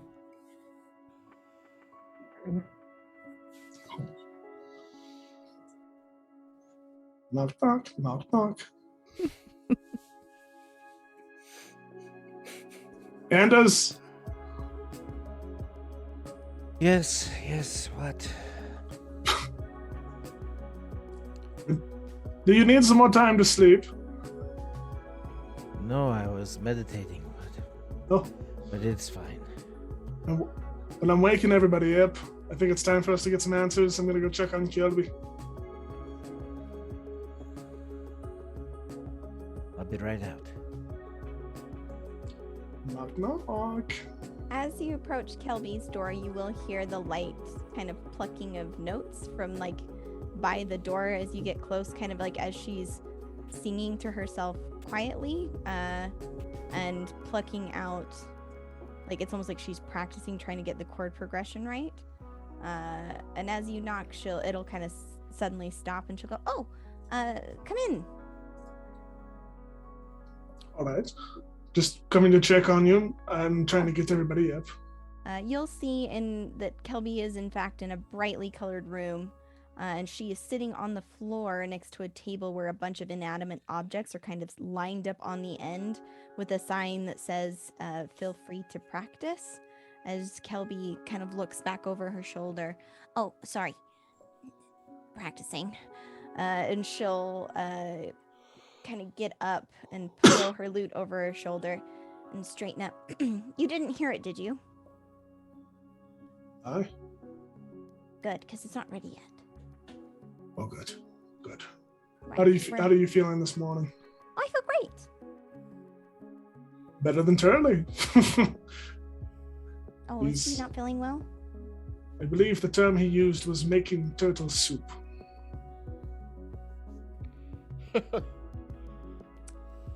Okay. Where do you know where he is? Still getting some shut-eye. But I'm gonna go help him out here in a second. I just wanted to. I think it's time for us to finally get some answers from Alfie and Yeah, whoever absolutely. else. So Yes, I completely agree. Yeah. So you'll get Turley. Maybe Anders and I can head down and we can start get going. aye, that sounds good. All right. Good job practicing and what's not. Thank you. Hey, Anders. You ready for a Yes. walkabout? You want to stretch your legs? For sure. Yes. Great. Let's go.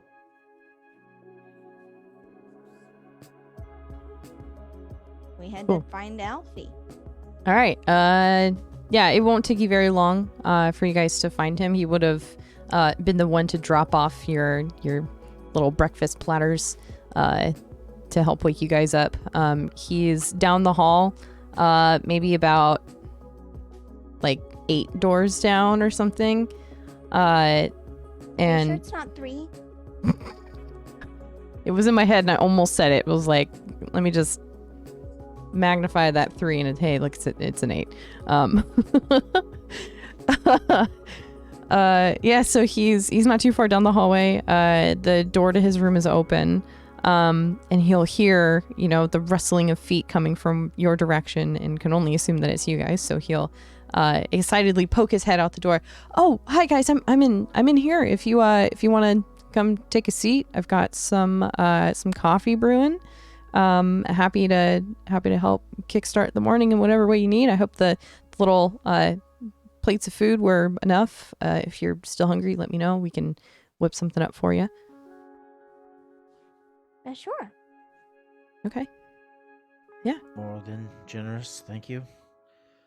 Absolutely. Yeah. And he will show you into the room.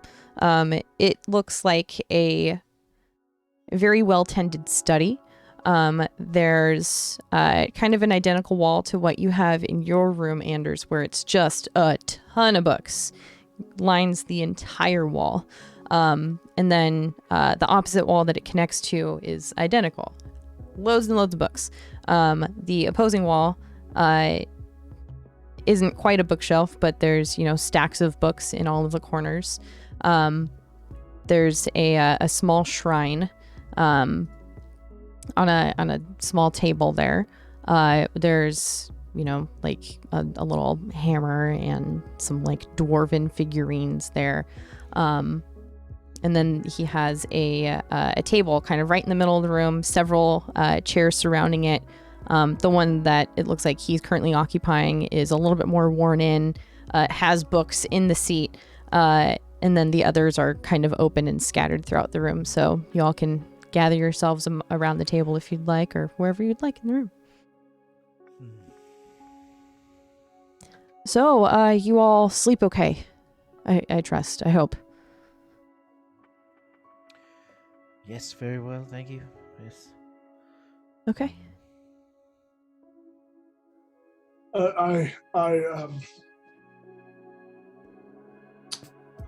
I'm sorry.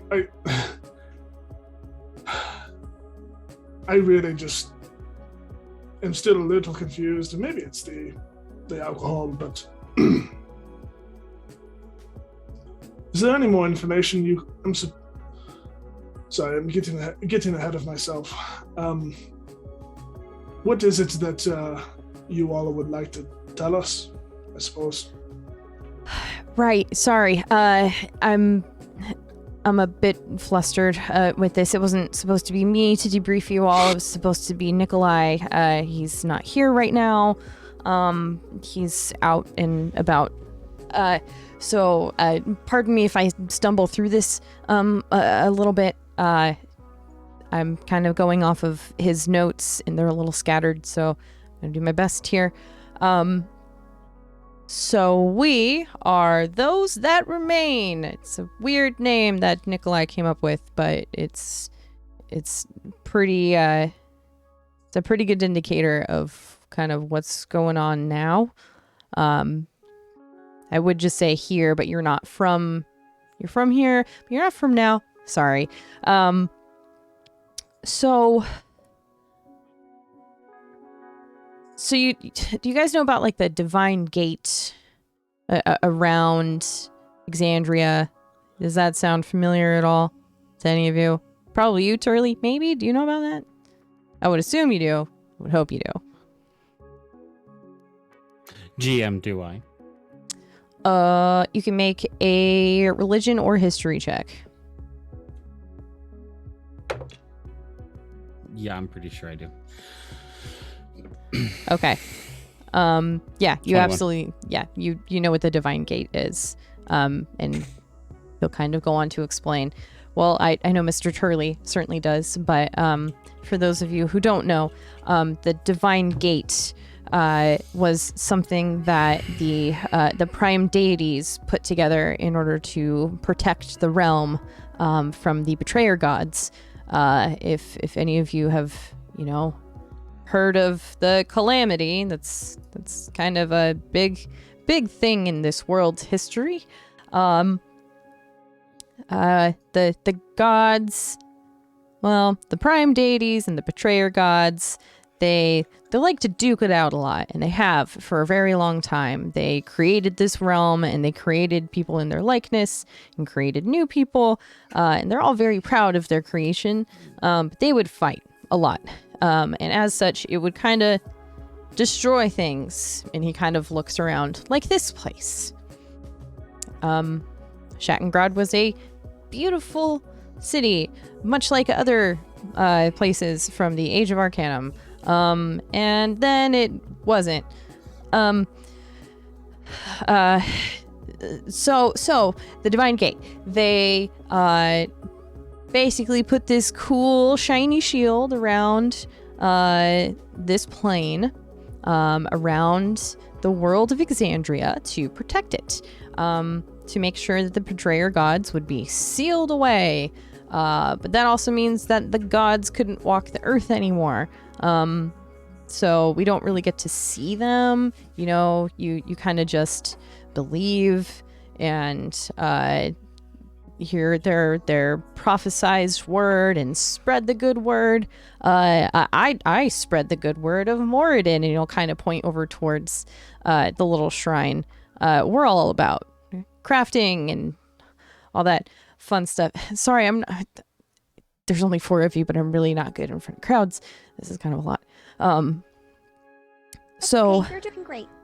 Thanks. Thank you. I can turn my back and look at the other wall if that'll help. That's okay. No, it's fine.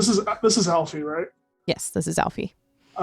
This one's just gonna kind of put a hand out and say, Alfie, do you trust us? Absolutely. You wouldn't be here if we didn't.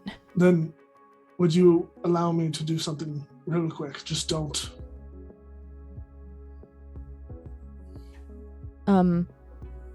Sure. I guess. Mr. One's gonna cast Calm Emotions on Alfie.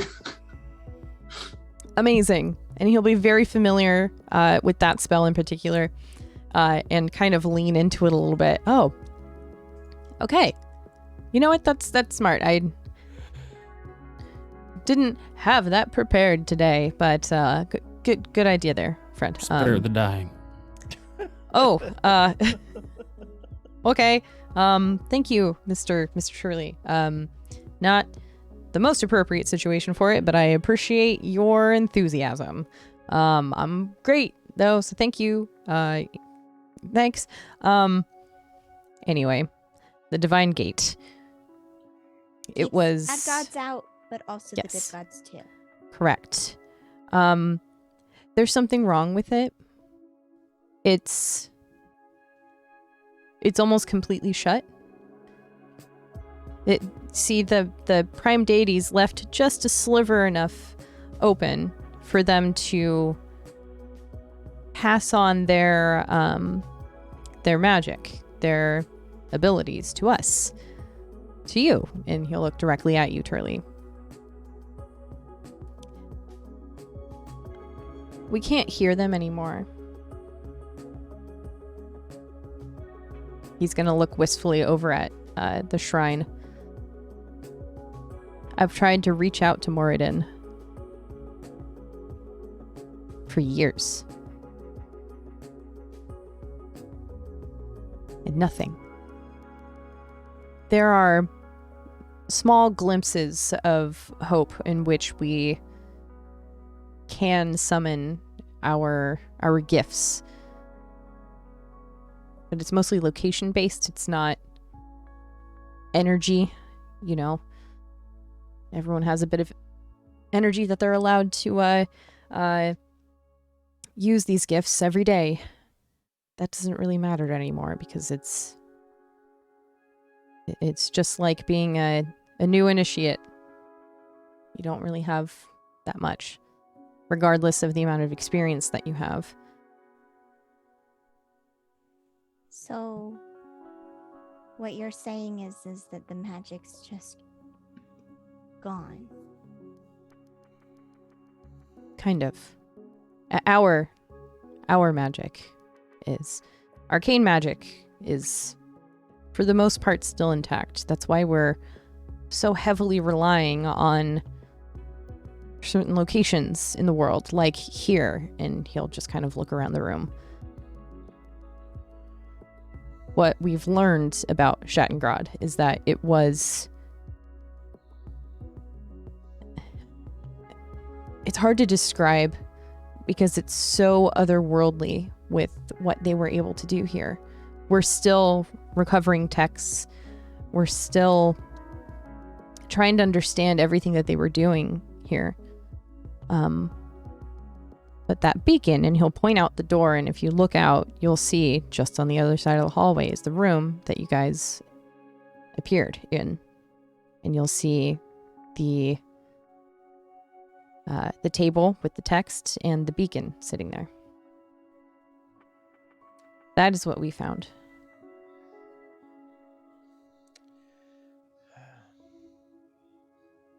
And it still works? Kind of. We don't know exactly how or why it works. But we do know that there are more out there. And we kind of used it as a beacon to search for others. That's more or less how we were able to obtain information from other times and to find you guys from a different time. Mr. Turley, we have on record that you found your beacon in Dark Toe. Yep. Is that correct? Yep. Stole that thing. Okay. I don't really condone theft, but in this instance, I'm eternally grateful. It's okay. The guy who owned it, he went on a trip. Yes, he fell off the cliff. We understand. All right, so humor doesn't work here. Got it. Moving on. No, it works here. I'm just extremely chill right now. You understand how this spell works. So we had previously, before we found you, Mr. Turley, we had known that there was another beacon somewhere out in the Lucidian Ocean, but we didn't know if it was on an island or sunken to the depths below, if it was on a trading vessel. We had no idea. but around the time that you picked up the beacon there, ours started to give off signals. Like, it's hard to say. I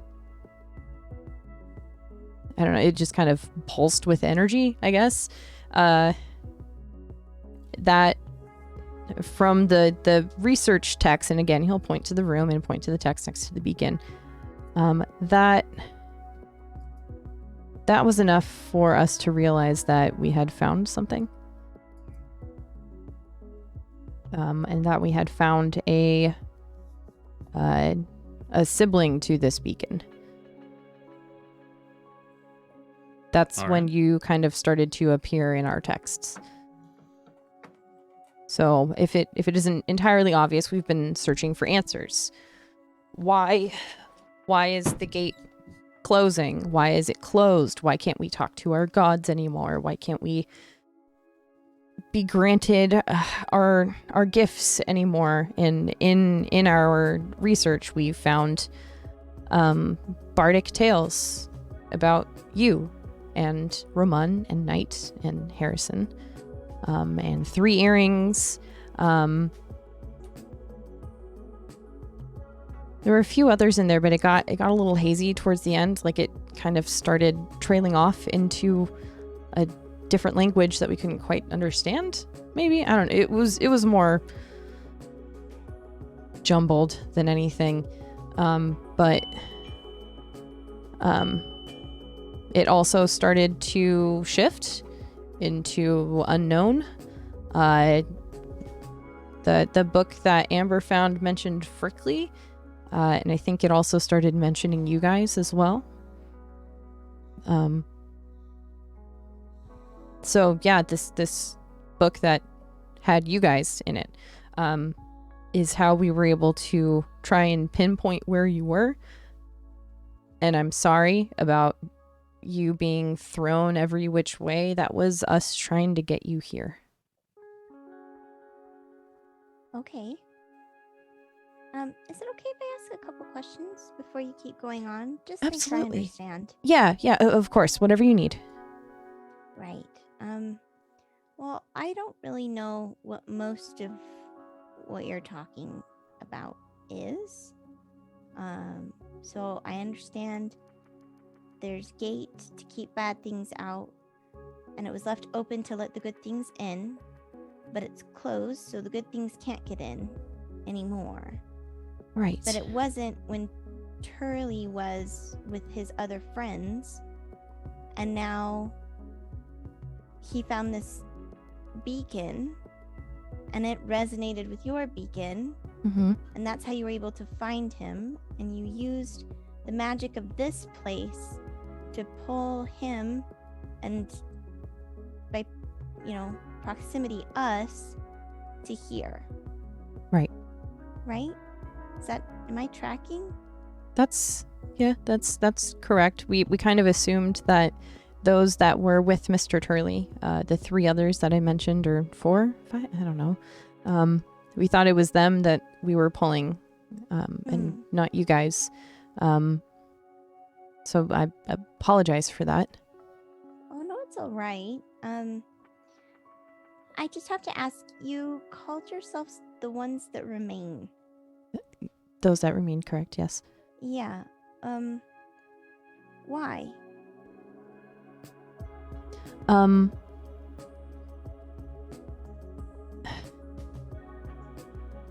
When we started realizing that something was wrong and that we weren't able to access our gifts anymore, a lot of people lost faith. There's so much more to this than just that.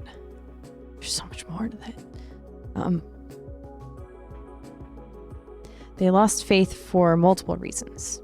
Not being able to receive the gifts of your deity is one thing. We were all initiates at one point and, just devout to our gods, regardless if we had any magical ability or not. You're the ones that didn't give up. Yeah. I can understand that. It's still a bit more complicated than that, but that's the gist of it.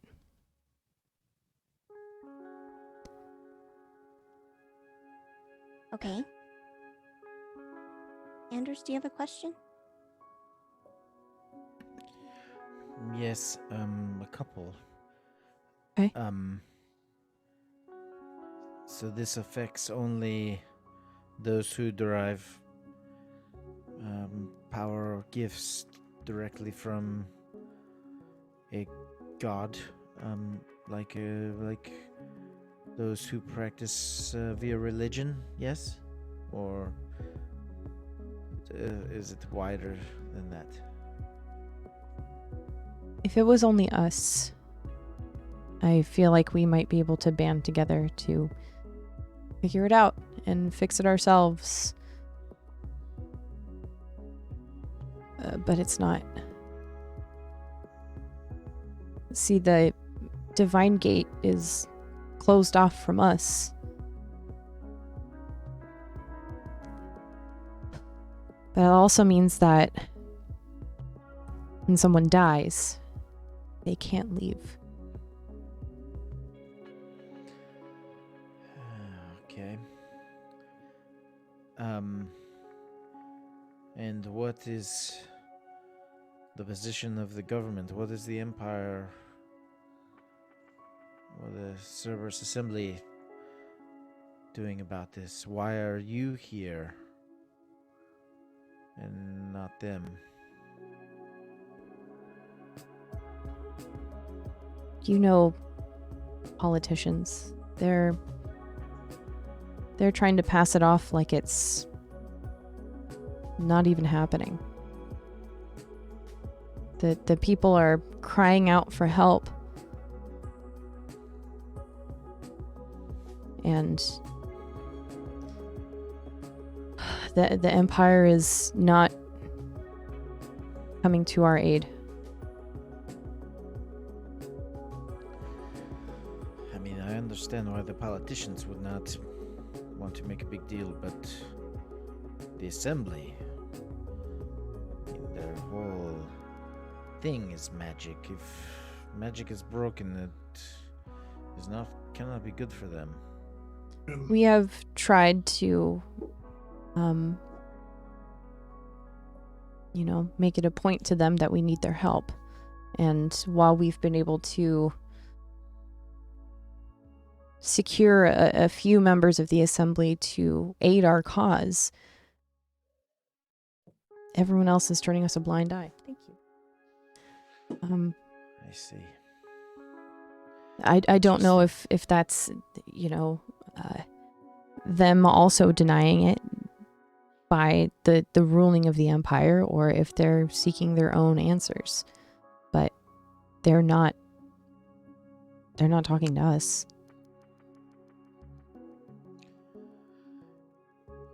I see.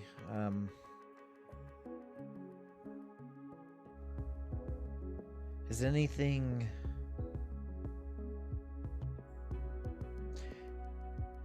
been happening? Like, has anything not of this world come through? Not necessarily through the Divine Gate, but is there seem to be anything else happening in concert with this loss? You know, where there's a vacuum in one area, another area could be affected. You know what I mean? Right.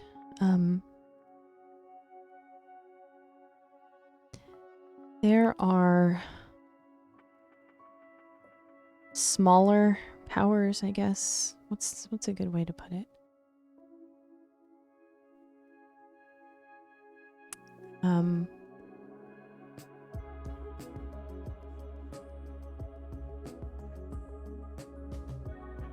It's more of lesser gods that are trying to step up, the ones that are actually still here.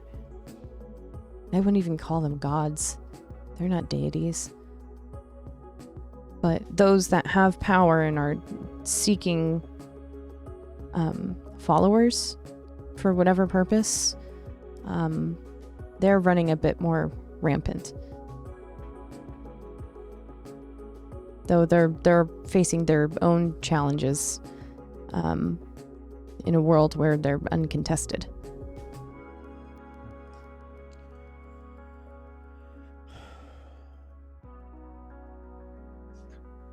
My only other question is, what do you need from us? But Well, please save that for the end. Sure. yeah, because that's the part that I'm confused about. Is you said that Turley started showing up in your books Mhm. as if he was important. And, well, I guess, are we? From what we've read, yes. At the very least, the heroism that that Mr. Turley and the deeds that have followed him, and very likely you all as a group, have preceded you. There was, what happened at Darktoe, in Frickley, Rosanna, Felderwin, Nogvarat. Please stop me if I'm I humbling don't know you what too much. any of those words mean. Oh. Okay. I mean, I recognized 2 of them. Do you guys know what the heck Alfie's talking about? They are cities across the continent of Wildmount. I got bad news, Alfie. I've never been to any of those places.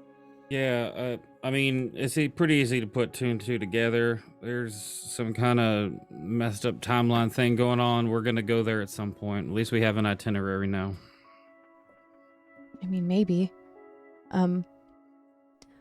So, as far as what you all are here to help with, the amulet that you found, that is what we believe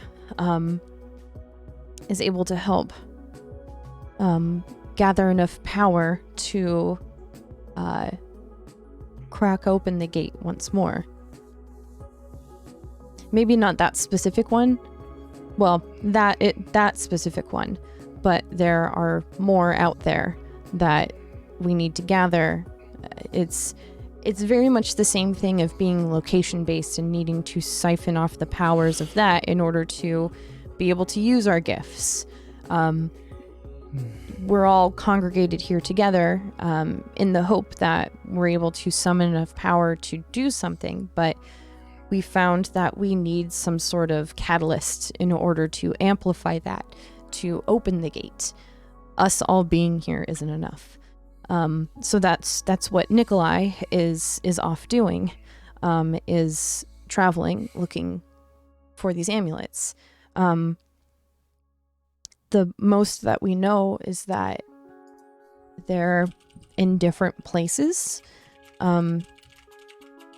Very clearly, you found one in a different timeline than we anticipated.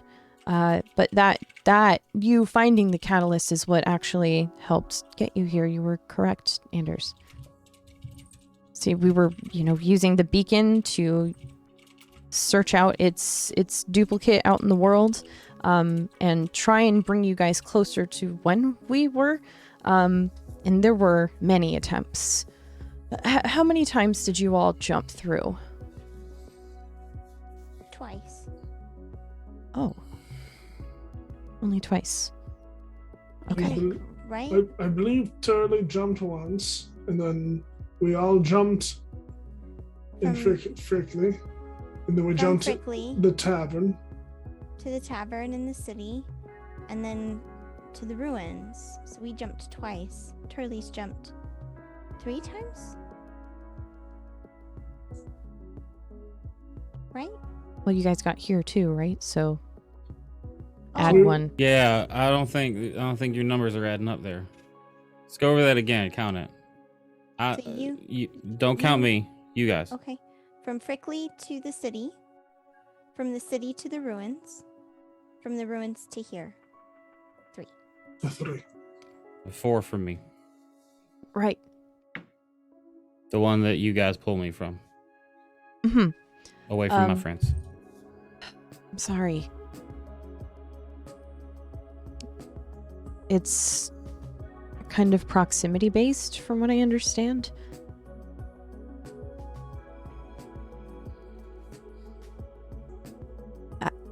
We can search our No. records and see if they're nearby or if they're okay. It's just 35 years from when you knew them. Yes, Anders, I'm Well. sorry. Oh, go for Just it. going to ask what do you know about these amulets? Besides, you think they, can help. Where do they come from? Who made them? Why is it just looking at me all the time? You don't have to hold on to it anymore if you don't want to. Well, I thought you said we had to collect them. Yes, but they all have to be together, and I don't really know the full ritual. That's more Nikolai's thing. I'll have to ask him when he gets back. Who's Nikolai? Oh, he's kind of our leader here. He's out on a scouting mission looking for one right now. He had a lead in, what was it? Encanter's Rest, I think. I'll have to. Well, we'll have to try and send him a message and see if he gets it.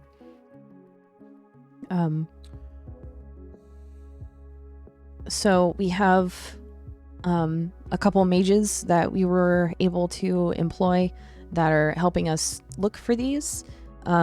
It's just the trick of knowing where and when they are.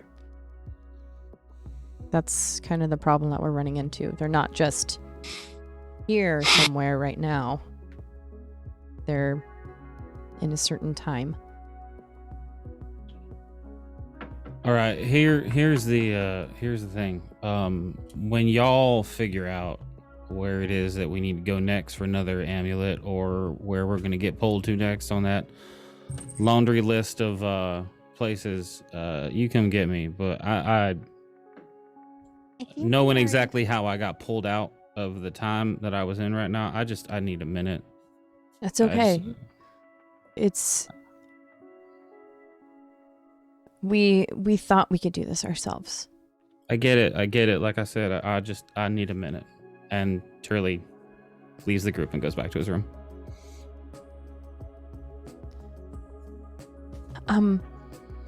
Is he gonna be okay? Yes, he will be fine. Turley's a little distraught, but he is strong. I think he will be fine. I do have a question. Yes. You said that the gates are not open for soulless. What Yeah. is happening to the dead?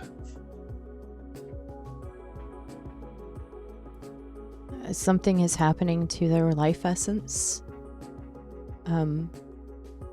It's being warped, and it's the most disturbing thing I think I've ever seen. They're just turning into monstrosities. They're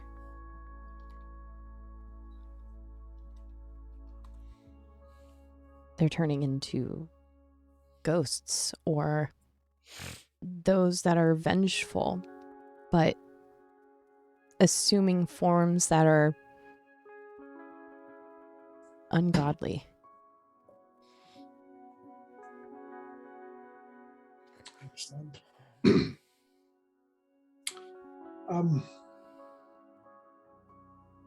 So it seems to me that you would like us to be some sort of strike force to go to these different places and collect these amulets and bring them back to this point in place in time.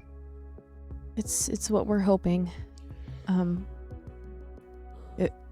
Obviously we've been trying and looking, and we're devout acolytes of our deities. We don't really go out and search through ruins to go find things. Some of us might have that inclination, but we're not very well prepared for that. And us having a lack of an ability to reach out to our deities and use our gifts, it makes it that much harder. You needed adventurers. Yeah. It's not like we couldn't find adventurers now, but with the current issues that we're finding, we're kind of running out of people. You needed somebody from another time, almost. Yeah. Again, if we could have, we would have done it ourselves. We would not have bothered anyone else with this, but in the research that we were doing, we found that bardic tome, and it kind of gave us an idea to do that, to find someone who could help.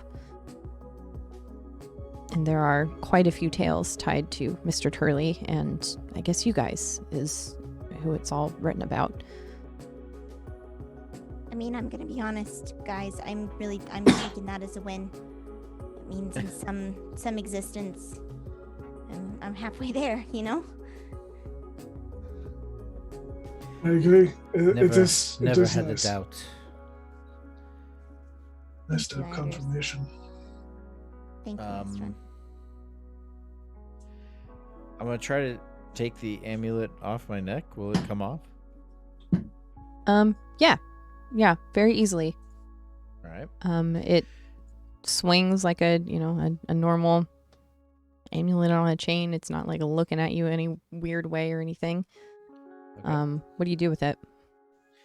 I will hand it to Alfie. Is that it? Mhm. Same. Yeah. Well, I guess I don't need this anymore. You can have this, and where's the next one? Right. Thank you. And you'll see him kind of like grab a handkerchief off of his desk and like go and pick it up without actually touching it and lay it on the table. Our researchers are looking into that right now. There's one very, very lucky cleric who is still able to scry, and is attempting to help us with that. It's just tricky because, it has to be on the same plane and everything, and it's out of time. It makes it a little bit more it's a whole thing. I know this is kind of a lot. It's been a lot for us for a while. Hey, Alfie. Yeah. You don't have to take responsibility for telling us about the end of the world. We get it. It's okay. I appreciate that. Again, I wasn't really prepared to do this myself. It was supposed to be Nikolai, and he's not here right now. We didn't really think that last attempt at the beacon was going to work. It's okay. But here we are. You're doing your best, and that's okay. Thank you. We're gonna help. And you see him visibly relax, as if those were the words that he was waiting to hear. He'll even kind of slump against the chair behind him. Okay. Well, great. I'm sure you have more questions, but I kind of don't want to get too much into it without Mr. Turley here to continue on. I don't know what can be done to alleviate his worries of him being thrust throughout time. We have several followers of Andra as well that are also going through it right now. I'm sure he could explain. we'll come get you guys here in just a little bit. We can organize a tour if you're interested. You can check out the kind of library that we have in here. Go see Rom, who's the one who's able to do the scrying. Yeah, Kelby, yeah. Sorry. It's okay. No, is there a secret handshake? He totally breaks and just starts giggling. I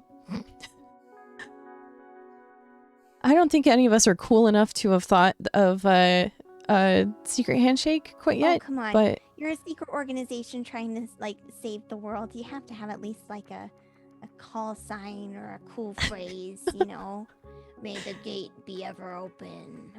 Stuff like that. oh, that's good. And he just starts writing that down. May the gate be ever open. Okay. Maybe Kelby, maybe they were just waiting for you. Well, maybe. It was written in that book. Kelby arrives and bestows the phrase. I saw it myself. We'll make it canon right now. Anyway, feel free to go relax. Again, this is a lot, so take as much time as you need. We'll come and rustle you guys up for lunch, and we'll go from there. Okay? Okay. Great. And you said, sorry, the scryer, Ron? Rom. R-A-A-M.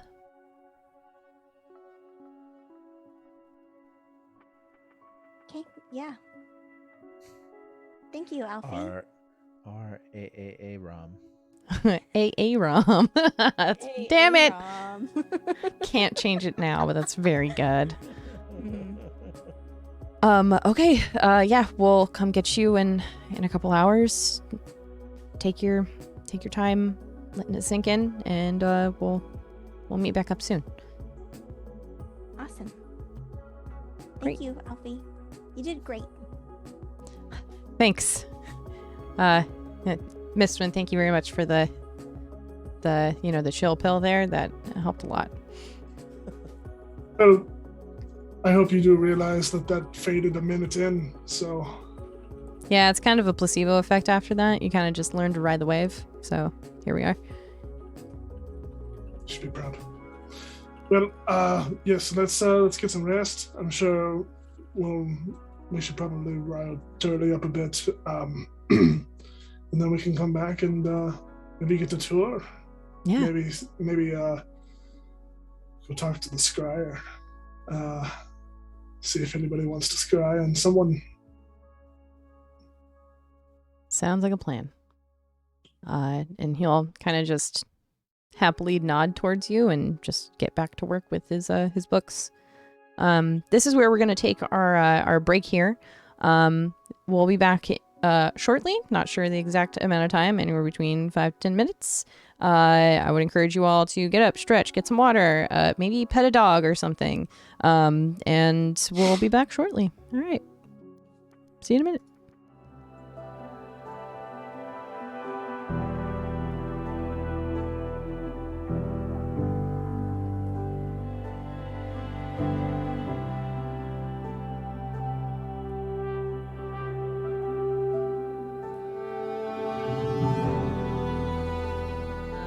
Up until this point, our party here has arrived here in the ruins of Shattengrod, been introduced to the massive amount of clerics that are here. They call themselves those that remain. They call themselves that in such a way because the divine gate that surrounds this plane is closed off. They no longer have immediate access to their deity's gifts. And as such, there's a lot of shafuckery happening, including when people die, their souls cannot move on, and as such, turn into monstrosities. That sounds so cool. I am so glad you like this. It's been fighting me in my head for the last 5 months, so here we are. So now, Turley having returned to his room to kind of decompress further, because it's hashtag a lot. Alfie has excused the rest of the group to return back to their rooms to further relax and kind of take it easy until they meet up again to go take a tour, and also meet with the single cleric who can actually still scry. It's the whole thing. There's even more to it. Anyway, so we join our party back at the little collection of rooms. Is there anything that you guys would like to do until y'all meet back up with Alfie and the gang?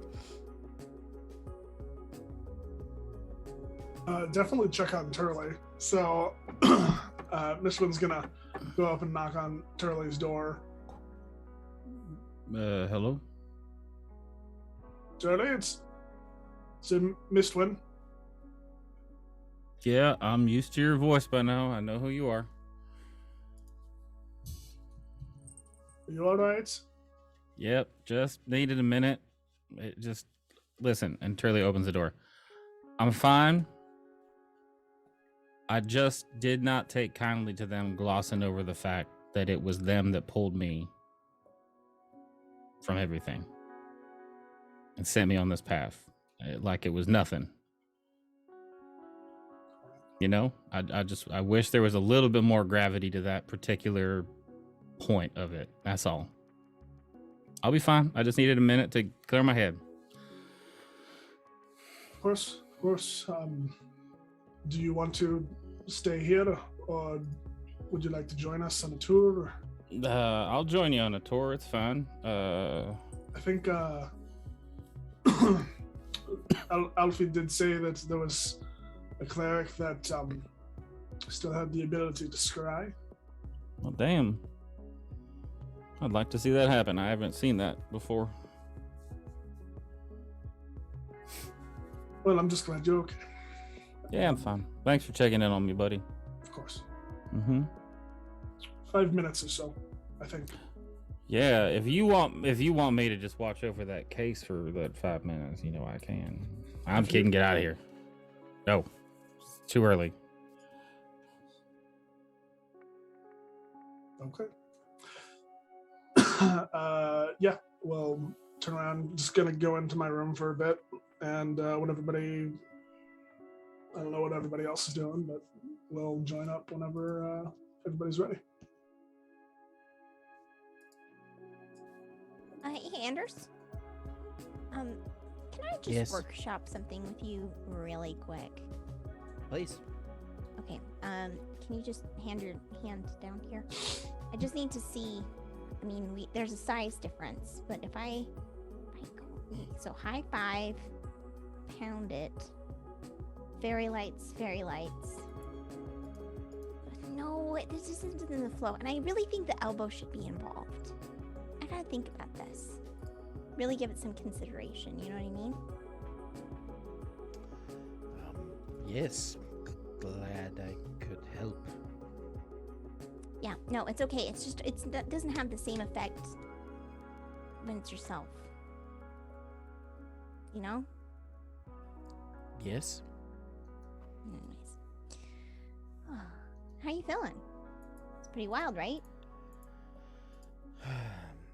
Yes, it's a lot to think about. I'm trying not to focus on where is my family and how old are they, and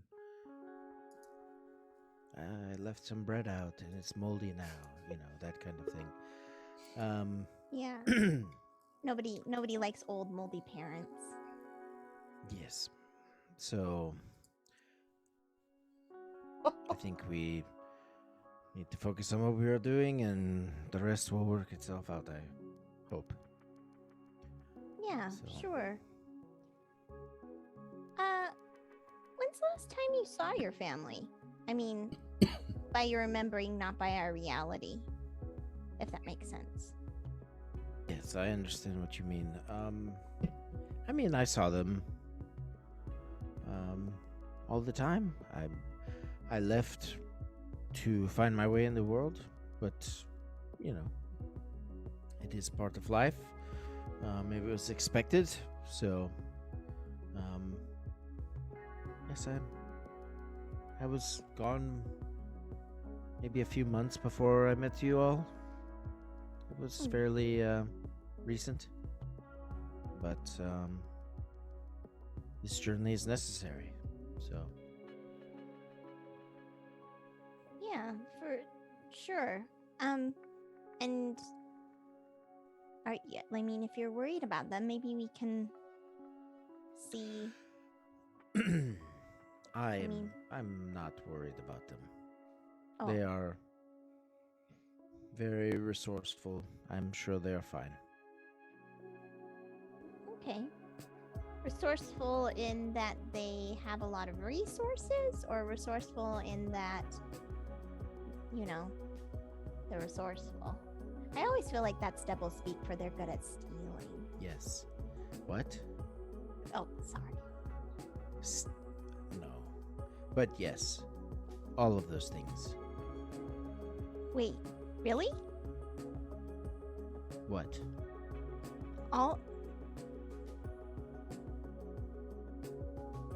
What does your family do, Anders? Study, meditate, monk things. I want to insight check so hard right now. I'm Are you from a gonna do it? monastery. What is... I don't understand why it's so hard to believe. 16. Maybe had a +7. The fuck? I know. I teetered on the 19 there for a second. I was like, give me. Need it. Well, I mean, what do you want to know? I think more she's trying to get like he's like, I'm just from a regular family. Brr, brr, brr, brr, brr. Like, like, is she getting I'm from like a regular family who's also spies and like shit. You know what I mean? Like what's the how curt is he being like about, you know what I mean? I mean, he's not from a regular family, like small town,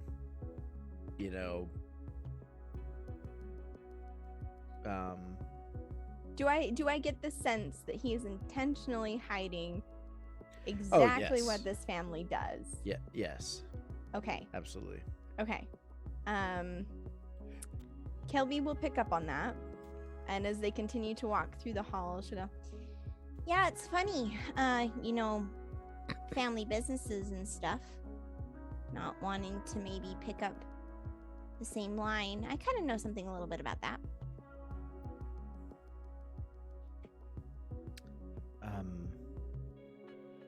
Okay.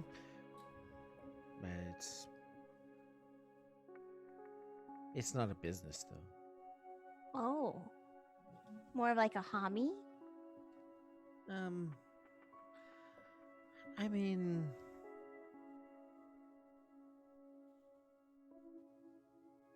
no, it's a job. It's just not a business.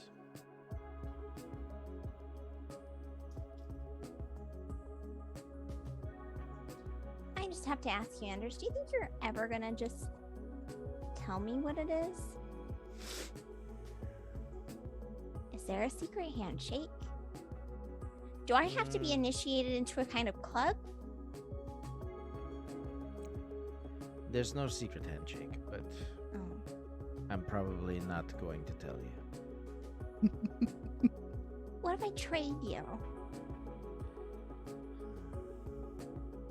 Then it's fair. It's not something I can barter with. It is not mine to give. So, No. but who knows? My family, they have many friends. Maybe you will become their friend. Well, am I your friend? We're on our way.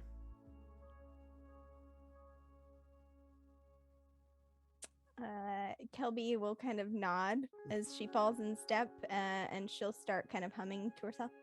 I'm on my way to being friends with Anders' family. Mommy. And she kind of just follows him to where we need to go.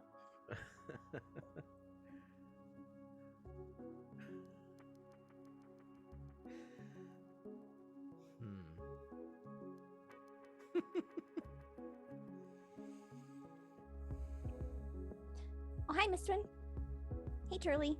Are we ready? Hi. It's time. I think so. Are you ready to get a cool tour?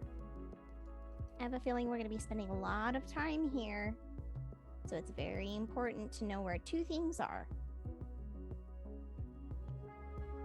What's that? Oh, we'll know after the tour. They'll tell us.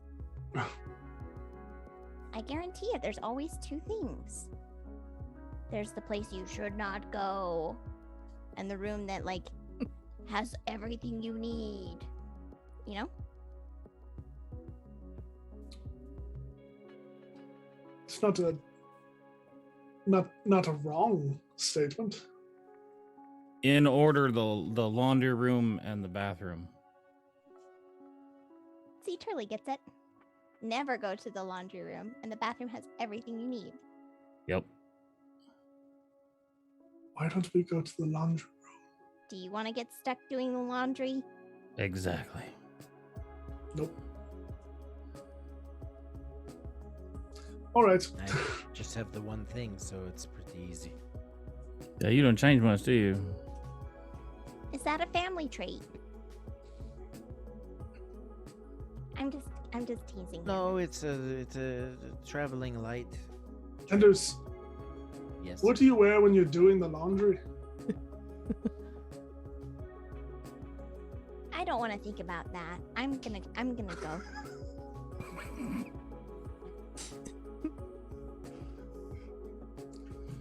Never mind. Onward. Oh, cool.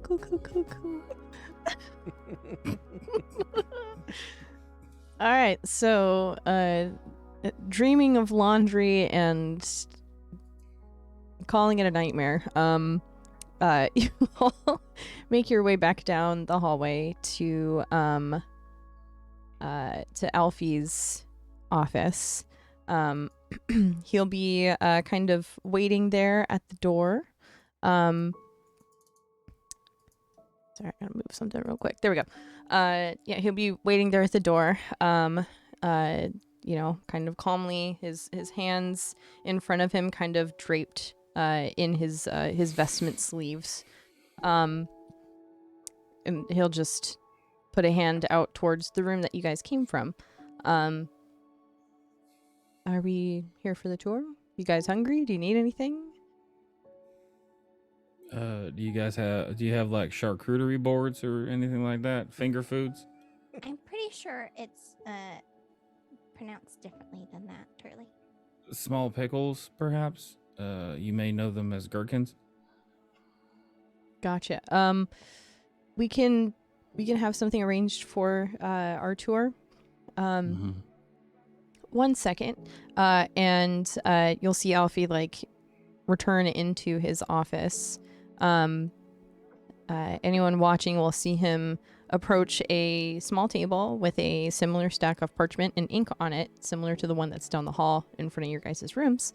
And he'll just write something down on the paper. But as he goes to put the ink or the quill back into the ink, you'll see the paper just kind of shine where it was written, and it kind of erases itself backwards. And he'll join you guys back out in the hallway. I've sent word. We'll have something there in the next room that we go to. Wonderful. I'm not going to let this go. How is it pronounced? How's what pronounced? Kelby. A Shantea board. Oh. You know what? That sounds like a regional colloquialism, so we're just going to go ahead and say it's a Shantea board. That sounds... Do you have any hours devours? Hors d'oeuvres, I'm assuming. Probably finger foods and sweet tiny pickles. All right, we're What about like any kind of amuse bouche? You'll hear him under his breath. Amuse bouche. So we're walking and we're walking. I love Alfie so many.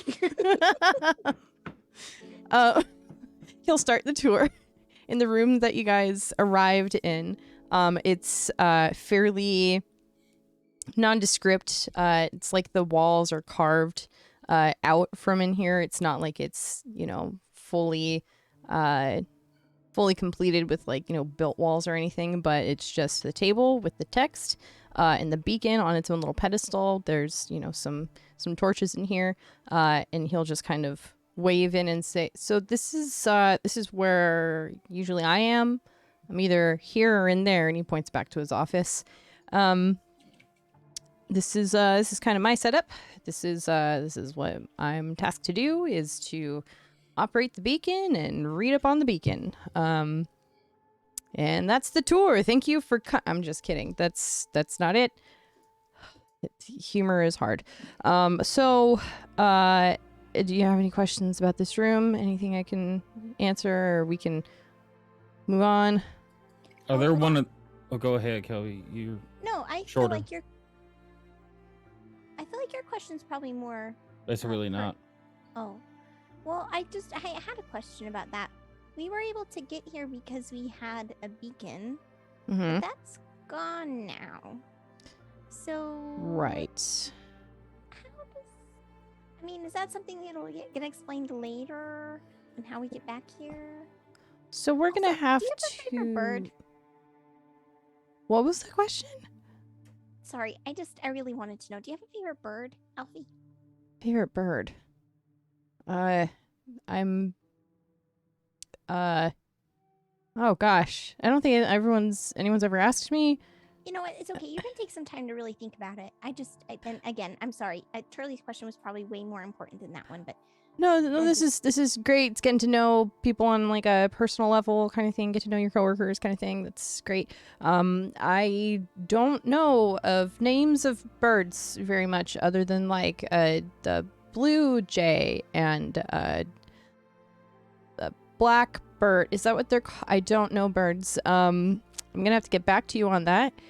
And you'll see him like take out a small journal and just kind of write down, look into bird names.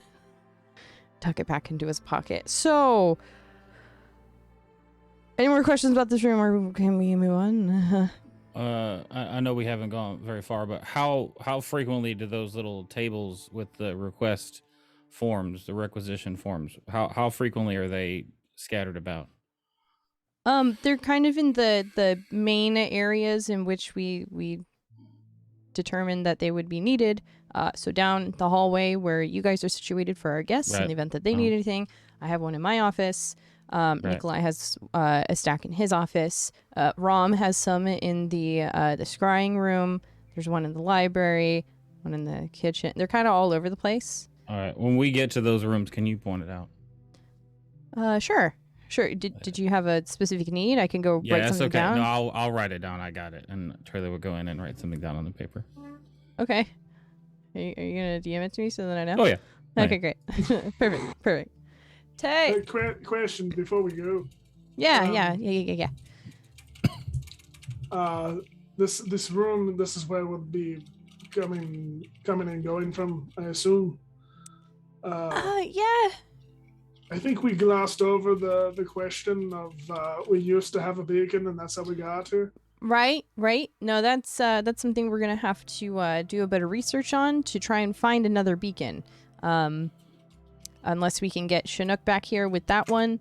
Probably not that specific one. It was damaged, as I understand, which made it just even harder to find you guys. We do have a track on another one right now that seems to be intact. It's just in a not great spot, so that's going to be a little tricky. But we're gonna do our best and hopefully get one so we can actually do the thing. All right, yeah. So we're workshopping it right now. Any other questions? We can move on. I'm good. Great. All right. So let's head back down the hallway. The rest of the rooms on this hallway are either offices or are empty. The rooms that you guys were occupying are only guest quarters. We have some kind of open barrack areas for the general populace, for those that don't mind sleeping next to other people. It's a whole thing. And here, he'll say, as you guys walk back out into that massive cavern, you can tell that it is absolutely daytime, as the shaft of light permeating from the kind of ceiling above you is bright and is kind of illuminating the middle of the hallway. So this is the main cavern where the Cerberus Assembly and the Crown were excavating before they kind of abandoned it and took matters elsewhere. I guess they kind of, did the amount of research that they wanted to do and then moved on. Yeah. This is kind of our congregation hall. You can see here, and he'll kind of point to the dais that you're standing on. This is normally where Nikolai will address the rest of us or anyone that has any pertinent information. It's kind of it. It's just where we gather to talk. Some people like to hang out in here and read because it's kind of cozy up in there in some of the ruins. That's this room. Kelby's gonna go out to the edge of the dais and just clap like twice really loud to like listen. And it echoes and kind of reverberates a little bit. The acoustics are actually pretty nice. Great. Yeah, it makes it so that we don't really have to project our voice here. It's the back of this dais area is positioned in such a kind of concave way that it just takes the sound and pushes it out, which is, I think, by design. I want to say that the Cerberus Assembly did that, so kudos to them for that, and only that, because it's the Cerberus Assembly. So we can go down this hallway. Just not It's great. okay. It's fine. Yeah, no, it's okay, Alfie. We'll talk about it over something nice, or maybe, or I don't know. Lead on. Sure. Yeah, Turley, you will see a drink sitting on a table nearby. No. That's not the question, but thank you Oh. for the drink on Yeah, the table. absolutely. Yeah. Turley will go over and take the drink and take a big swig and then turn back around and look and see if Anders walks through the shaft of sunlight.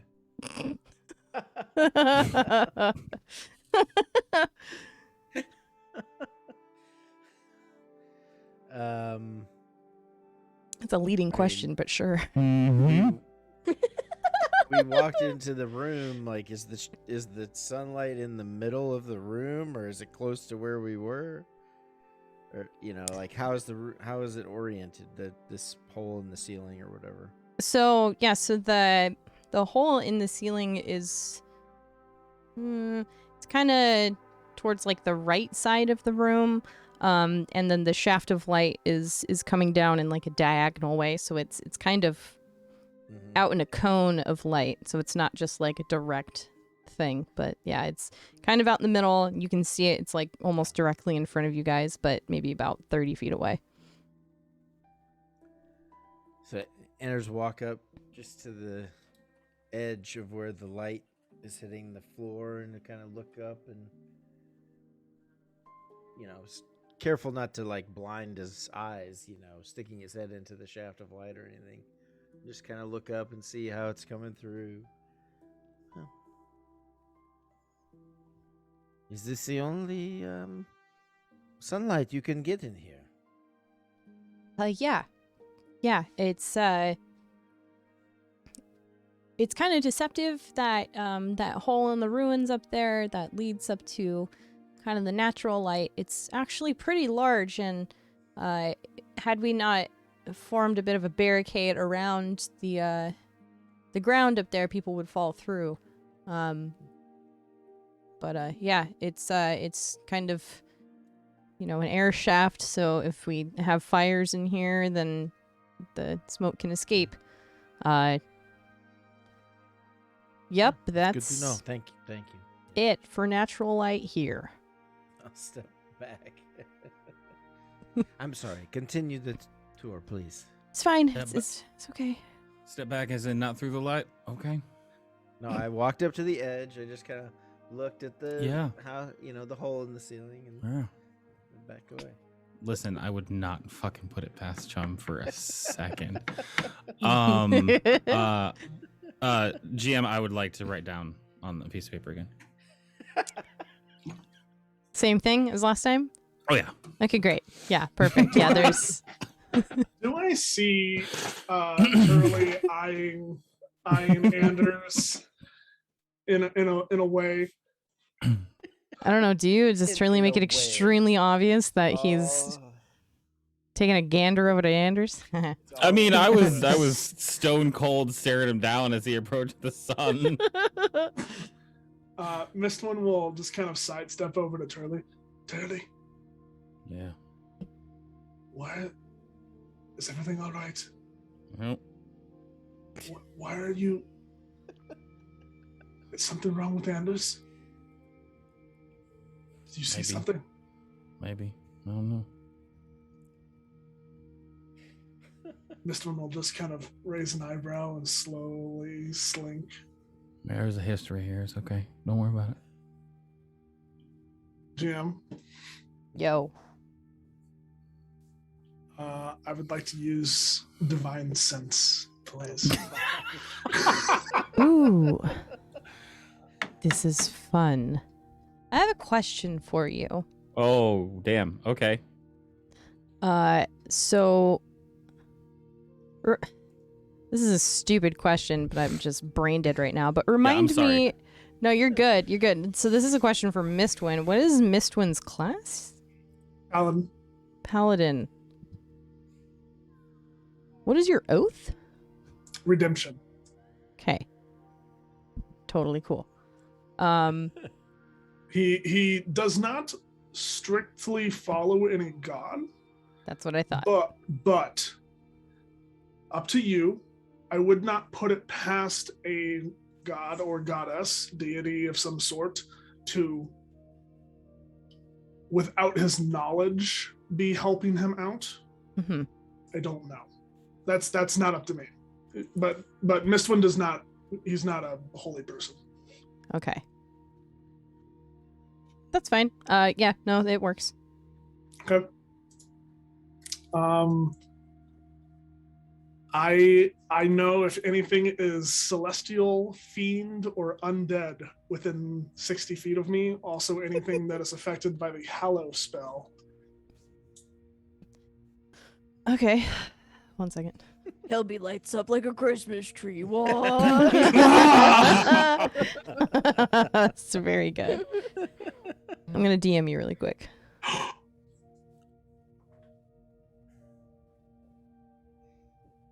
There are so many things this DM could be. It could be absolutely nothing. It could be.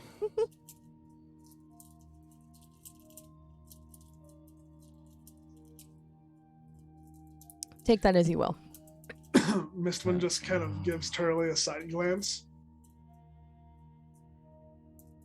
He continues on.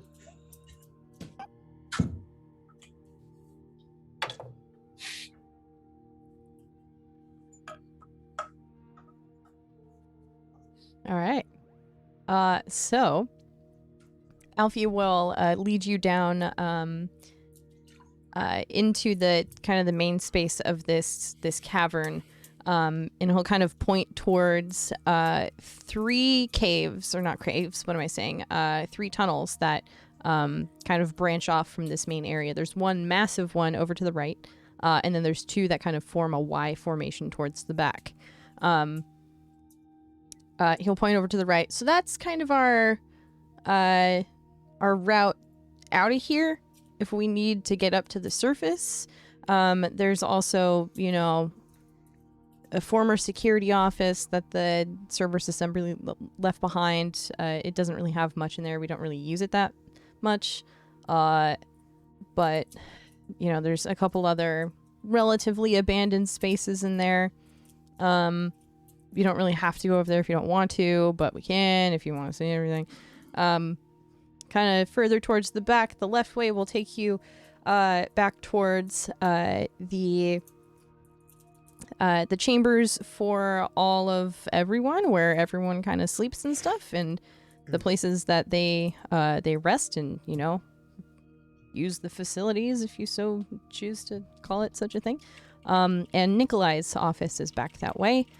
And then further towards the right tunnel, that will take you towards more of our active facilities, where we have our kitchen, where we do have the laundry room, where Rom has his space.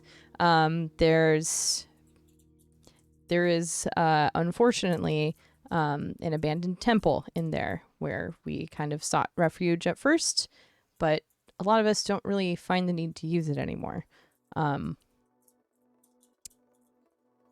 So which direction would you like to go? Oh, definitely the abandoned temple. Yeah, it doesn't sound ominous at all. Nope, not in the least bit. Ashton, is there any place that you would recommend us not going to? I mean, A the stuff forbidden kind of... place. There isn't really a forbidden place. We're all kind of open here. I mean, I wouldn't say we have anything to hide. There is further back towards Nikolai's office. There is like a stairway shaft that continues down into the massive ruins of Shattengrod, because where we are, we're kind of resting on top of the city here. And the ruins that you do see around you are kind of just remnants of things that fell behind the city as it sank into the ground. So we're kind of on top of a massive graveyard. I hope that doesn't creep you out. We got over it pretty quick. But the way down is back that way, and he'll point back towards the left-hand tunnel. We don't really encourage anyone to go down there just because of how unsafe it is. It's not fully explored. It's massive. There was, I guess, a huge cavern down here before Shattengrod sunk, so whatever was down here is very likely still here on top of a city that crumbled in on itself. So there are some places that we've excavated and continue to go down into, but for the most part, it's just unsafe. The fact that we aren't immediately able to heal ourselves makes it a big risk factor for going down in there. So to preserve your own safety, I would encourage you not to go down there unless you have someone to guide you. I am not that person. I don't go down there. It scares me. If you are interested in that, maybe we can arrange that, but for the time being, that's the only place that I would recommend not going to. But it's not off limits.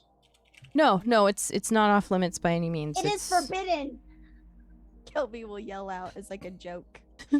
Yeah, what Kelby said. It's forbidden. You can't go in there. There's spooky secrets. I mean, it's a secret hideout. We have to have at least one forbidden place.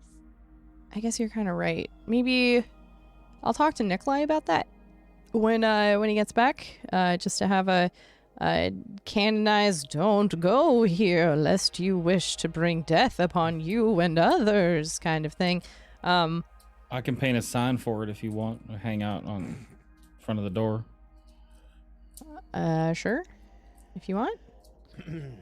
That Yeah. I would appreciate some sort of signage. I mean, most people, we've been here for years, so we know where to not go, and that's the one place to not go unless you have someone else to go with. So, Right. I'll put it on the list of things I'm suddenly responsible for. Is there a door? You're not okay. Does it have a Alfie's. door? There's a door. Yes. I thought it was like a staircase. But the way It is. It's the wind shuts. I like you, Kelby. This is very good. I like the workshopping here. We're not a very creative bunch, so we appreciate the insight.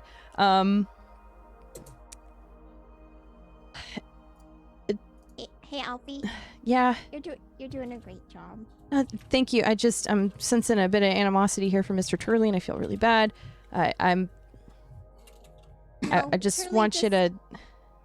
Turley just likes to give people a hard time. I'm Well, always sassy okay. like this, especially in the morning. Sorry. No, it's Turley's not- okay. I'm sure Turley is not mad at you, Alfie. Alfie, I can't stand you. I'm so mad at you. Okay, I'm very bad at Have you ever- detecting sarcasm, so Have just you gonna ever heard put of that out there. Have you ever heard a turtle growl? I mean, just now I did about 20 seconds ago when you imitated it. Is that accurate? I didn't hear it. Yeah, that's what it sounds like. Turtles don't growl. So when you hear me, Oh. that'll be our sign. When I Okay. sense that you're getting all Twitter-pated about me, I will growl. Great. And I will attempt some sort of a response like, oh, and it'll be okay. We'll use that as a point to recognize that we need to move forward. All right. You gotta stop taking yourself so seriously. I just wasn't my job to do all this, and I'm doing my best. But hopefully Nikolai will return soon. I don't know when. Maybe Rom can help us figure that out. So If our luck holds exactly the way that it has been holding, Nikolai will not be returning soon, and we will be heading out to get him. Now, Turley, where's your sense of adventure and optimism? Okay, those don't go together thus far on our journey. Well, not with that attitude. Well, now what attitude have we had that's gotten a different result? Listen, I mean to say is we're prepared for whatever fuckery is about to happen. And also Turley would like to touch him and try to cast guidance. Since they seem to be having a difficult time with this and like, oh, I just don't know what I'm doing. I wasn't supposed to be doing this. I'm just trying to help out. all right. You reach out to Alfie and like touch him on the arm or the shoulder or something, and cast guidance on him, and he is immediately taken aback. Like, you can still do that. Yeah, I can. And if you were around last night, you would have seen I can glow too. So we wrote a whole song about it. Mm-hmm. Do you know the cantrip light? Is that something that you studied or something? Oh no, we were just all partying by the light of the silvery turtle. Sorry, just inspiration strikes at weird times. No, this is great. This is a much needed change. Before I got rewound by your thing, I did know that, but then I didn't know it afterwards. Oh. Yeah. Yep. Don't try to wrap your head around it. It's not gonna work. No, I get it. You were okay. No, that's fine. I understand. So we go into the temple. Go into the temple and we're gonna find one a curse. more question. Yes, You Anders. said you're very open here. Uh-huh. For doing the laundry, how do you feel about nude doing the laundry? I mean, Is that allowed, or do I need to requisition a robe or something? He likes to let it all hang out sometimes. Oh, gosh, this is absolutely not what I was prepared for. Okay, great. Kelby is wheezing on the ground. You see, he comes from a nudist colony, so Yeah. this is where it comes from. No, that is not. Yeah. That is No, not we correct. had to argue with him for like a week just to get him to put that thing on. I'm gonna take the majority is on this not one. correct. Anders, if we need to get you a robe so that we can have you roam the halls in a more appropriate fashion. Well, I would not roam the halls. I would go to the laundry and then do my laundry and then put it back on and come back. But Okay. it's fine. I will conform.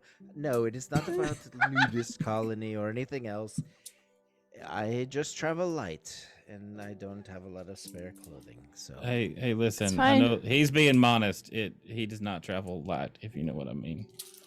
I Oh don't no. want to know what that thank you. means. Shirley. I'm deeply conflicted in this. That's okay. You got guidance. Just move on. Thank you. We'll set up a requisition order for your laundry so that we can take care of it for you and onwards towards the temple. As Alfie just kind of like awkwardly like crackles his voice as he continues down the hallway. Things known about Anders. Has a mouse familiar. Does not travel light. Oh my god. Oh, bless you, Purple, for all of the clips, my dude. I am both sorry and not even a little sorry for the last 10 minutes of our lives. No, this is everything. This is everything. Great. So you head down the hallway and you'll pass the laundry, which is the first door on the right.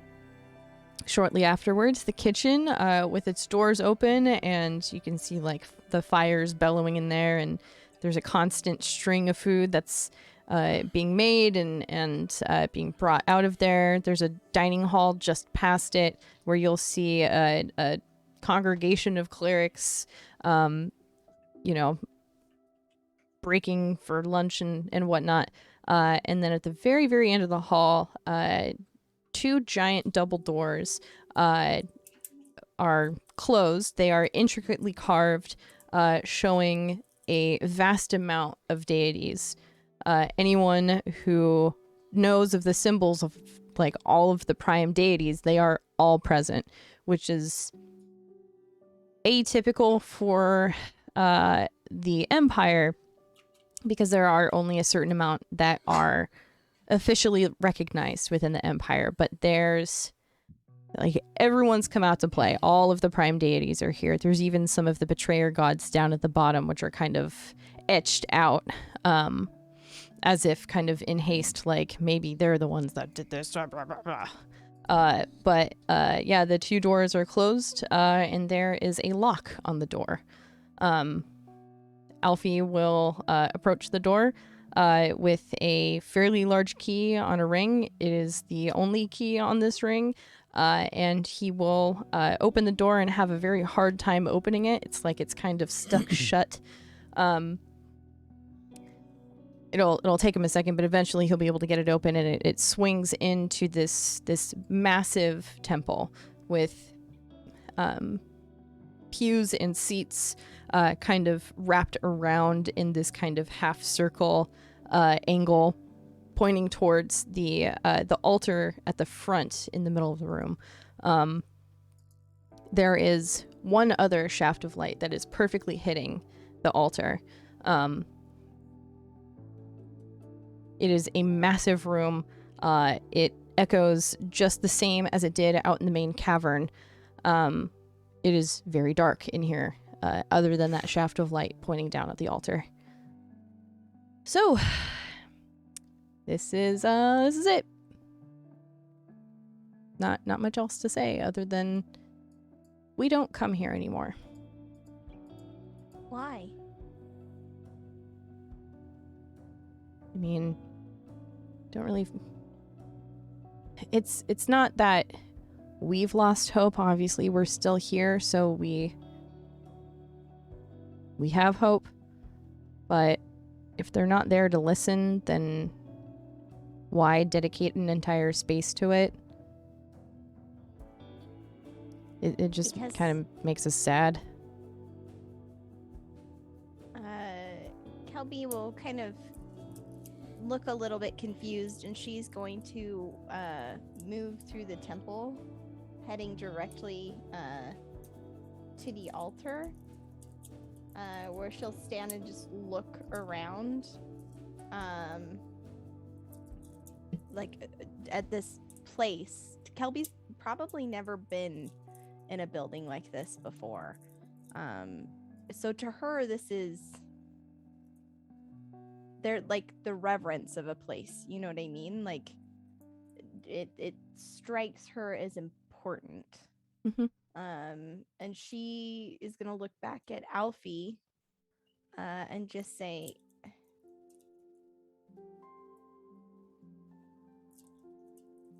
You said that they're not listening or can't hear you.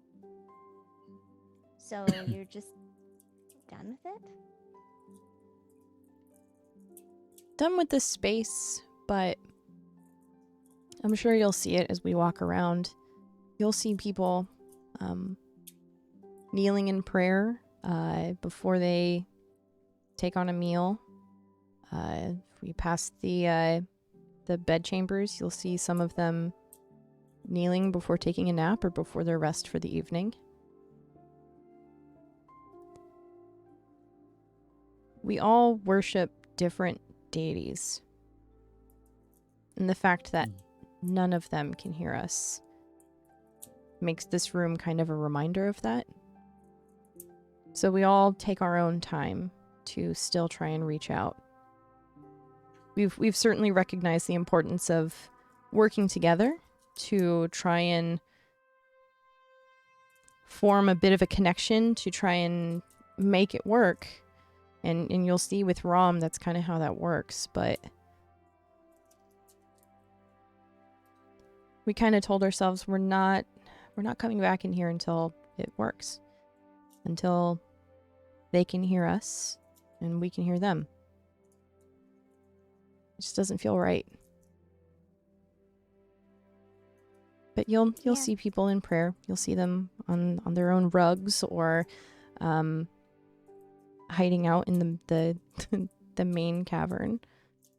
Some of them will even seek refuge in my office because they're too embarrassed to do it in front of anyone else.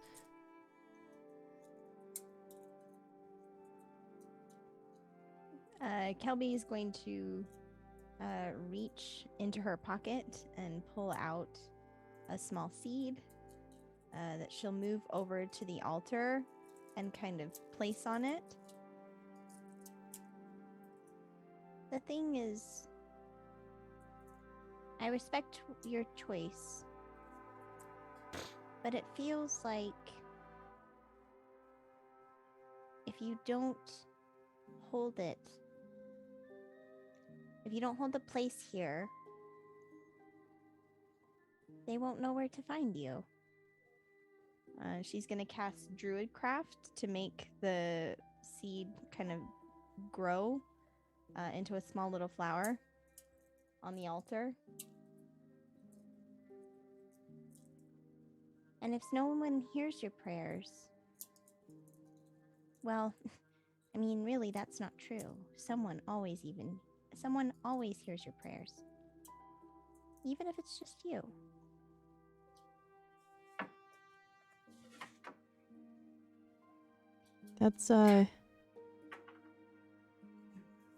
That's beautiful. I think we've all been amongst one another for so long that kind of complacency that we have for this specific room, it's kind of just become the norm. Mr. Turley? Yeah. He'll just look you straight in the eyes. Thank you for finding them.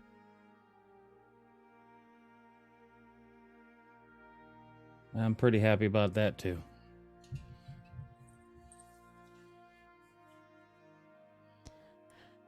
Well, I guess I'll leave the door open for now.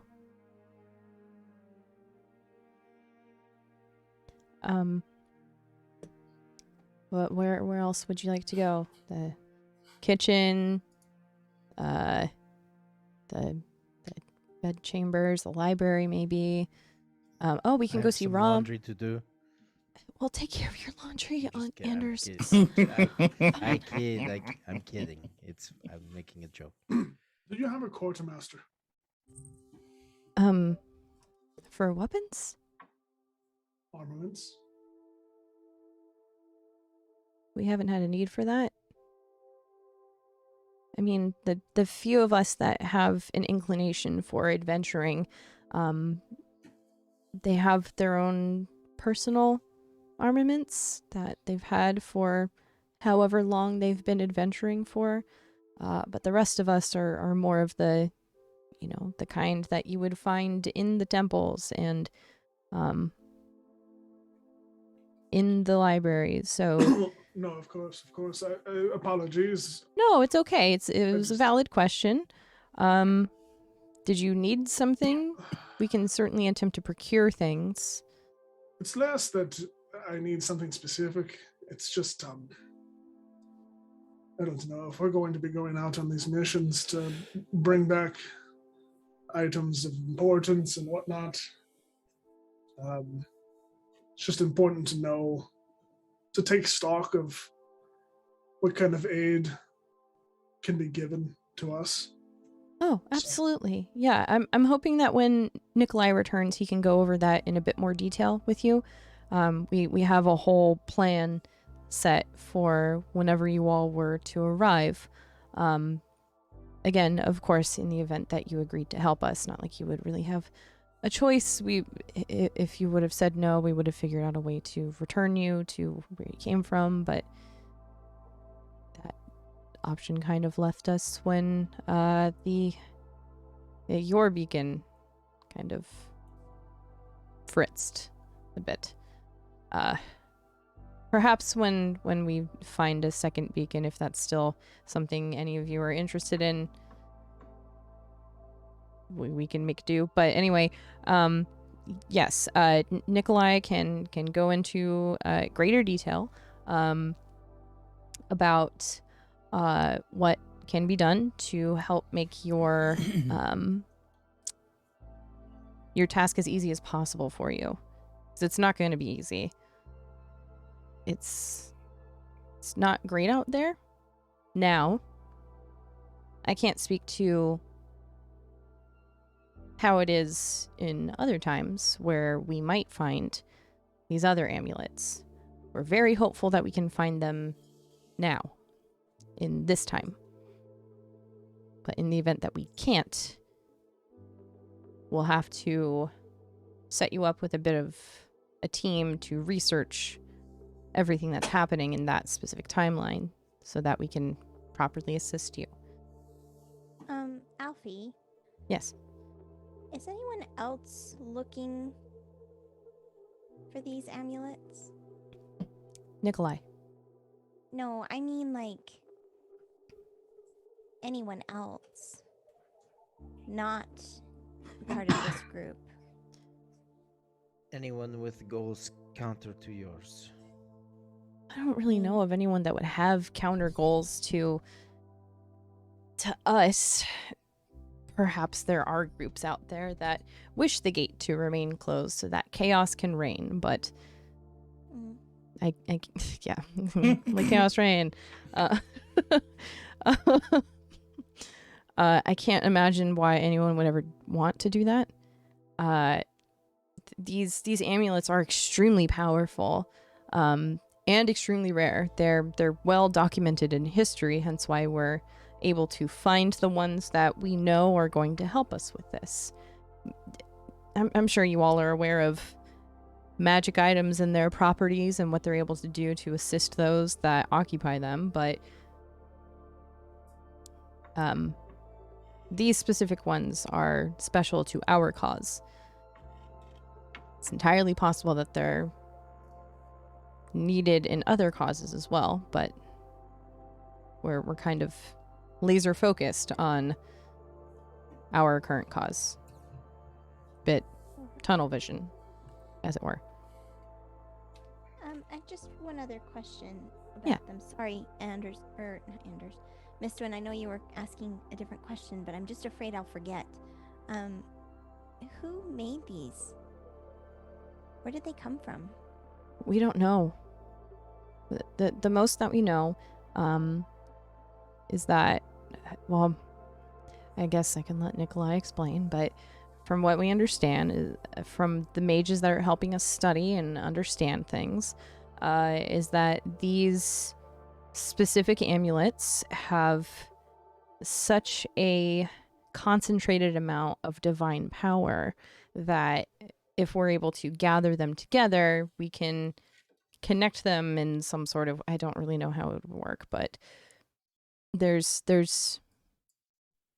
a way for us to amplify the current location that we're in, try and help and reach out to our deities so that they can open the gate for us. Gotcha. Thank you, Alfie. I appreciate it. Of course. Anyway, to Rom?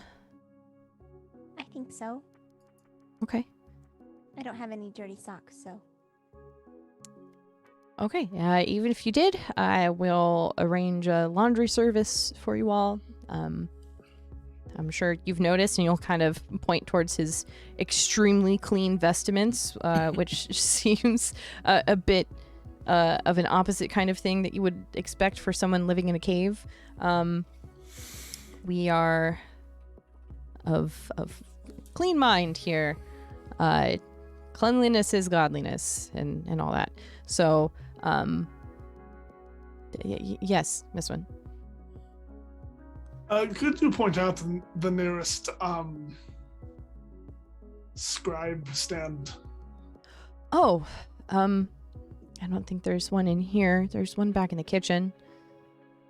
Why do you guys need so much stuff? I've been over there like 6 times. I'm sorry. This is my first time. I'm sorry. It's fine. You said there was one at Rom's, right? There should be, yeah, from what I understand. I'll do it there. That's fine. I mean, if you need something from the kitchen, they're right here. That's where it goes to, mostly. No, it's completely fine. Okay.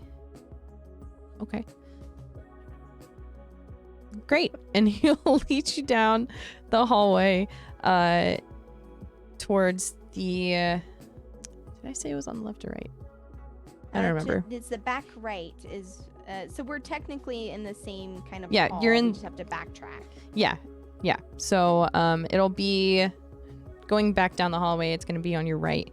And it's not that far of a distance. It's maybe like 50 feet or something. You'll see a closed door with a cleric standing in front of the door, kind of acting as a guard. And he'll nod towards Alfie. Welcome. It's nice to meet you all. Rom is within. Is there something you are looking for? Someone you need to message? Well, Alfie had some stuff, right? There's that Nikolai guy and the amulets and the orbs and... Right. Yes, of course. And he'll like push the door back open behind him and guide you all in. Damn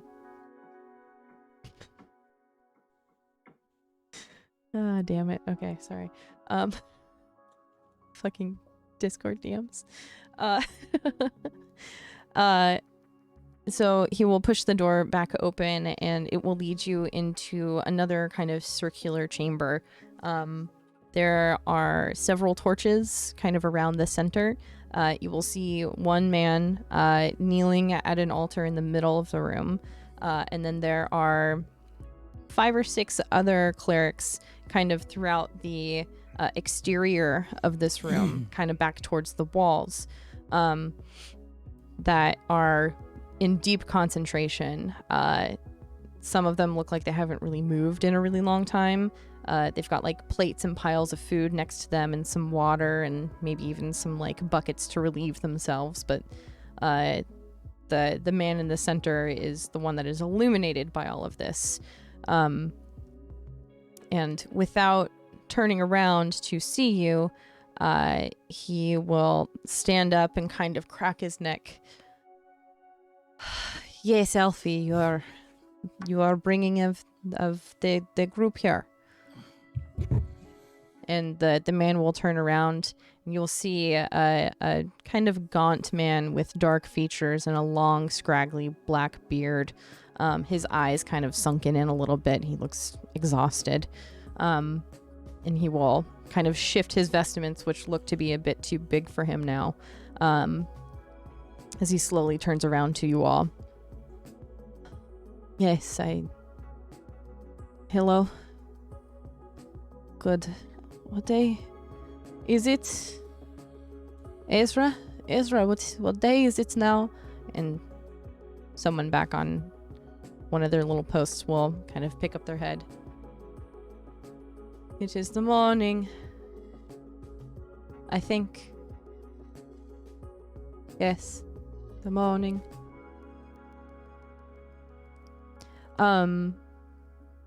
Alfie will kind of step forward. These guys work themselves to the bone, so they're gonna be a little out of it. Oh, I thought they were high. No, they're just really tired. Okay. Oh, I understand that.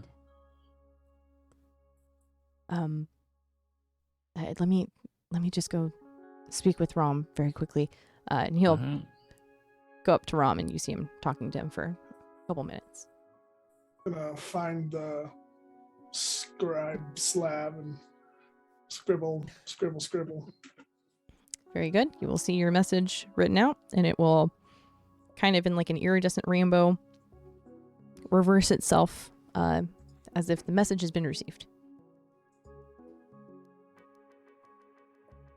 Are you guys doing anything while Rom and Alfie are chatting? Elby is standing there just looking at this team of individuals dedicated to a singular purpose and how tired they look. She'll be eyeing the plates of like food that I'm assuming only have small bites taken from them and the oversized vestments, like particularly looking at Rom, and you'll see that her eyes will kind of glaze over as her heart is just like full of respect but also broken at like how desperate these people are to try and like hold on to this one thing. And she'll just stand there kind of speechless and in awe of the like what exactly is happening in this room. All right. Alfie won't take very long to speak with Rom. Rom will hand Alfie a small rolled piece of parchment that he kind of pulls out from the left side of his robe. And he'll nod and turn back around very slowly and get back down into a kneeling position. He's kneeling on like a bunch of pillows that seem to have been like squished down over time. You know how you like have a shitty computer chair and you put a pillow down to kind of ease the blow a little bit, and then it just super flattens over time? That's kind of what's happening with the several pillows that are below this man. He has been here for a while. Alfie will rejoin you and say, we can meet with Rom when he's on his break. He's in here for a couple weeks at a time, and then takes a few days off to rest and recover. I'm sorry, did you say weeks? Yes, yeah, he, will sleep when needed, but in the event that we're attempting to find these amulets, now we have to find another beacon, or searching for Nikolai or any of us that happen to head out into the world. It's treacherous out there, and we have to know what we're facing before we go and do it. So we very heavily rely on Rom's ability to still be able to scry. He is also still able to send messages out. And he'll hold up the parchment, is the correspondence from Nikolai. Actually, he just heard back from him this morning. So we have orders at this point. We'll leave them for now. It's getting close to their afternoon break, so we'll let them rest, and he'll get back towards the door and guide you all out. Back out in the hallway, the guard at the door is kind of wringing his hands as if like, oh no, these people have been in there for way too long kind of a thing. It's usually a get in there quick and get out, and is kind of nervous that you guys have been in there for longer than like a minute. as soon as the last one of you crosses the threshold, he will very quickly close the door behind him and step in front of it and resume his position. Alfie will kind of just shake himself a little bit. I mean, that's kind of like the main tour. Nikolai will show you his chambers whenever he gets back, whenever that is, and I think this will let us know when that is. I'm sure, you're welcome to roam the halls and meet with anyone that you wish. Turley, you're Mr. Turley, you're welcome to meet with any of the other followers of Andra that are here. They have also been having a bit of a time figuring this out. Is there anything else that I can do for you all in the meantime?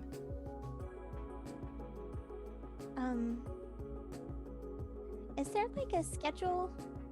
Like dinner hours, rest periods for ROM? It seems like this is a pretty sophisticated organization in that regard. Is there any way that I could get an understanding of, available set slots?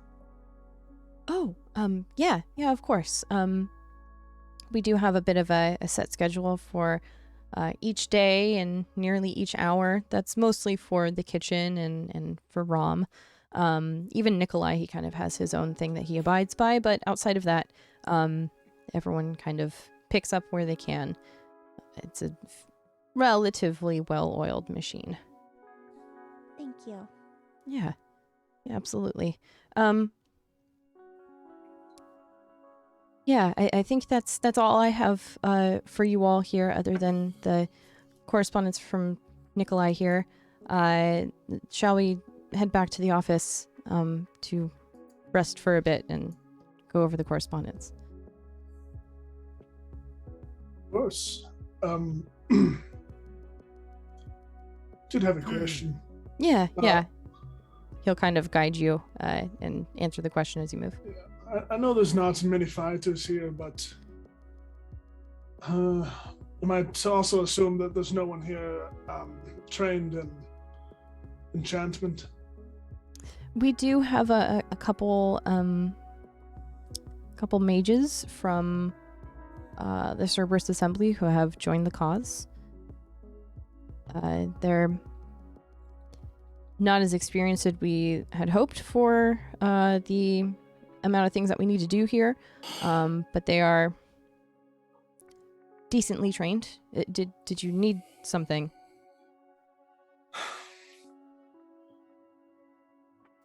I'm not entirely sure. I do think that one of my concerns is going to require a more perfected practitioner of enchantments. I don't know if they will be able to help, but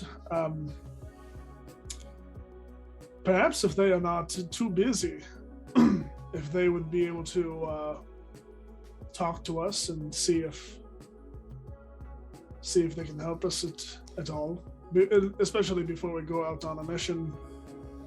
It would be nice to see what kind of devices they could procure. Absolutely. Yeah. There's still a relatively functioning society topside, so if there's anything specific that you require, then if we don't have the immediate ability to acquire it, words are hard, then I'm sure we could find a way.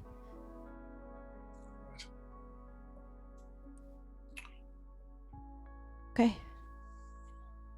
He will guide you back to his office, in which he will open the door and, as if it's something he could do with his eyes closed, maneuver back to his chair, sit down and kind of spread out the correspondence from Nikolai, and he'll read himself for a moment.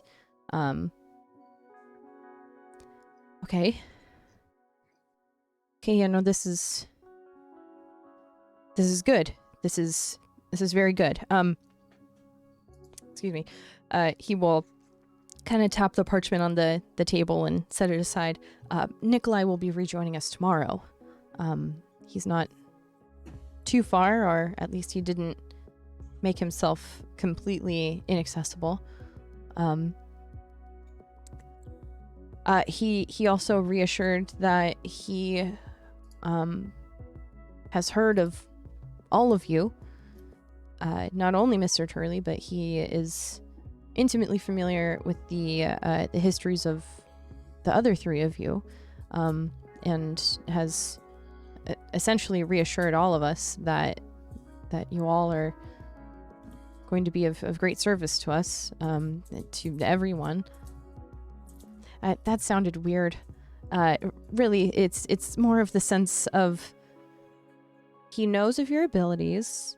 He is read up on your deeds and is excited to meet you. I'm excited to be met. I'm just okay with being Kelby. I don't know if I want to be something else. That's fair.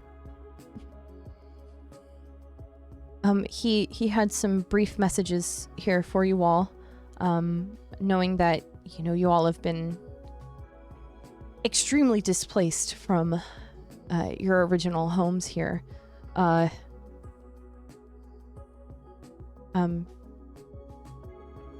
Kelby, he knows of where Mr. Crivens is. He does? Yes. Is he okay? As far as I understand, yeah, he's doing great. Okay. Oh, Yeah. great.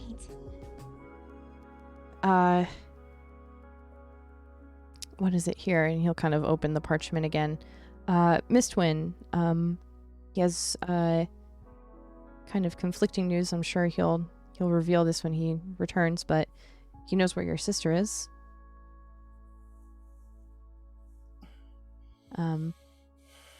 Not as close by as you'd hoped, but that's all he was able to reveal, I suppose.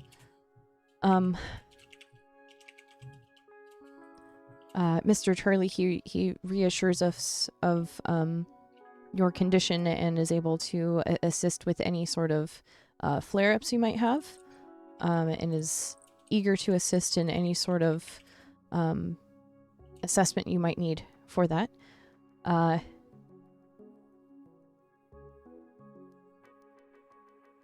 Let's see here. Anders. I believe he speaks of your father, perhaps? Yes. Jonas? what's Is that your father? Yes.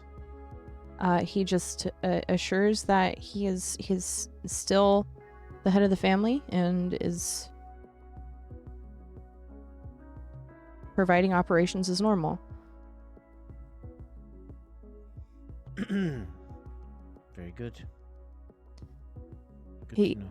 Thank you. He sends, of course, he sends his regards. He will meet us late tomorrow evening, probably after the dinner bell, and wanted to send this bit of information just to reassure you that your needs will be met while you're here, and we'll do everything he can to make sure that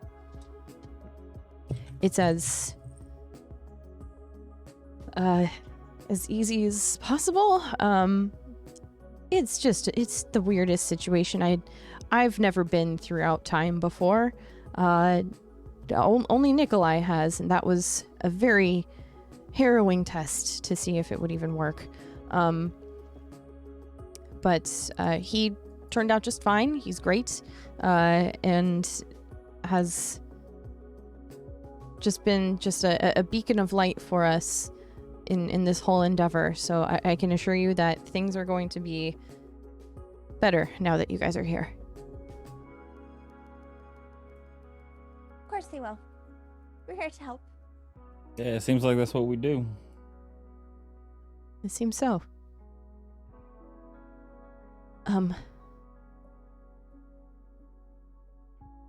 Right. So the amulets. Gosh, yes. And he'll like furl the bottom half of the parchment. It seems as if the first initial amulet that Rom has been able to find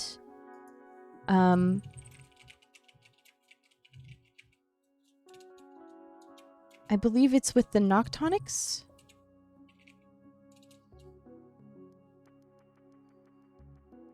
The what now?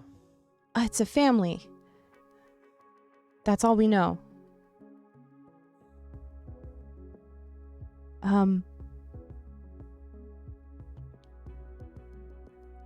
Have any of you ever been to the Lushgut Forest along the northern Menagerie Coast? Oof. Probably not. Maybe. Can I get a history check for that? Yeah, if you'd like. Considering that's kind of where I'm from, around there. Yeah. Go ahead and roll that history check if you'd like. 20 total. 20. Yeah, you know roughly where it is. Here, let me see if I can pull you guys to a map really quick so you can actually see it. Oh, that's the wrong thing. I don't want to open all 15 tabs from my work. Thank you, computer. Bad vibe. I assume it's what's the city in the north-ish part of the Menagerie Coast? That's north-ish part. Port Tamale. Yeah, that's Port Yep. Tamale. Oh, this doesn't like have anything on here. Hang on. Wrong one. Let's try here, maybe. Oh, come on. Damn it. That's better. Yeah, it's got stuff on it. You can kind of see the forest that I'm speaking about here. The very, very top left of this this map is like the very southern part of this forest. It reaches further up, like northwest and even north of that specific location. Yeah, I think That's- I know about it. I don't know if I would necessarily have ever been there. Yeah, I don't think that's a place that you've ever been. Anders or Turley, I'm not sure if either of you have been up there either. Maybe Turley? Yeah, I don't think Turley would have ventured that much farther north than Port Damali, at least at this point in his travels. Mm-hmm. I mean, maybe if there was a draw to the north that was safe, but the player doesn't recall there being anything to the north that would have drawn him there. Okay. Yeah. Here, I'll go back over to this map so you can kind of see how it continues up. Oh, wow. So yeah, this whole greenery area up here that even like touches Taldori over here, that's all the Lushgut Forest. It even continues over here through the mountain pass a little bit. Oh, so Yeah. that's... Oh, wait a minute. Hold on. Yeah. Sorry, just recalling information from Critical Role Campaign 1. This, Mhm. this, area here was talked about for a Mhm. while. There's a bridge, I think. Is there? Probably. Thought there was construct. Never mind. Tangents. Sorry. Are you No, sure you're that's fine. not this bridge here? Or are you talking about here? No, because there was like they made a point of them saying like the Briarwoods were trying to construct a bridge or like involved in the construction of a bridge between Wildmount and Taldori. Mm-hmm. And it was in this like general area. Just cool. I've never seen this map, so this is just cool. Oh yeah, for sure. It's kind of a bummer that it doesn't have like many other details on it, even for me to share with you guys. Like, Yeah. I think I have Like what is over here on the far east side? this. I think you can Is- see that on the far east side. Yeah, like what are these lava fields? If you've watched Campaign 2, you know this area. Yeah. Should That's I? Jorhas. Here, I'll even toss it up there. Yeah, that's Jorhas. Yeah. Okay. Yeah, it's so weird that it's like, here's the entire continent of Wildmount, but the extreme detail, no, you have to get into like these smaller maps to actually see it. It's kind of a bummer. I have like an actual full map that I had to download in order to see everything, but it actually shows the entire world of Exandria. It's not official, but it shows goddamn nearly everything. But yeah. So this actually, let me clarify. So this big green area right here is a lush gut forest. Whereas this little area, this is a separate forest. It's like blocked off by a mountain range. But yeah, this whole giant area up here, which is nearly as big as from like where Port Damali is down all the way to Nicodranus over here, is pretty huge. That is where being talked about. Very cool. Have I heard any rumors or anything about the forest other than just knowing where it is? You can make a history check for that. Can my 20 carry over? Oh yeah. Oh, sorry. Yeah, my bad. Not much is known about the Lushgut Forest. You do know that there are a couple roads in and out of it that do happen to meet up at that like northwestern part of the continent. But besides that, there might be like some small villages in there. Okay. Yeah.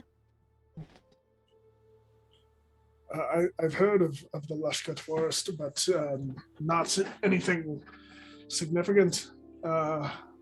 Clearly, it's been traveled. There are roads, but other than that, I know of no major civilizations or ruins or anything. So I'm interested to see where this will go. Yeah, it'll be interesting. The most that we have on there is that there's like some like druidic civilizations. A lot of people like follow the Wild Mother in there. So some of our followers of Melora here have attempted to provide insight in there, but not many of them have actually gone there. That's about all we know. Yeah, Kelby, what's up? Yep. Sure. Like, it could be a different forest, right? It could be maybe like a drought tooth forest, or I don't know, just it could be somewhere else, right? Maybe he got it wrong. Rom is very often correct. It is extremely rare that he is incorrect, and even then it's only happened maybe once or twice in the 10 years that he's been here. So he's probably overdue for another mistake, is what I hear you say. It's possible. For things as important as this, we definitely have him double check. So very likely after his afternoon break today, he will attempt to reconvene and double check and make sure that that is correct. It does take a substantial amount of effort, as I'm sure anyone who's ever attempted to scry before understands, that you can really only see the general area of the item in which you're attempting to scry on, or the person you're attempting to scry on. So it takes a decent knowledge of the area in order to determine that it is exactly that specific area. Are you okay? Do you need like a... Kelby, are you all right?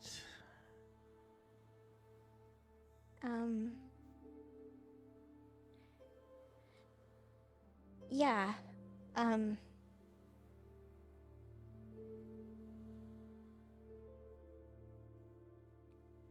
know the Lushgut Forest. You do? What luck. Yes. Wow. Yeah. It's fate. Yeah. Something like that.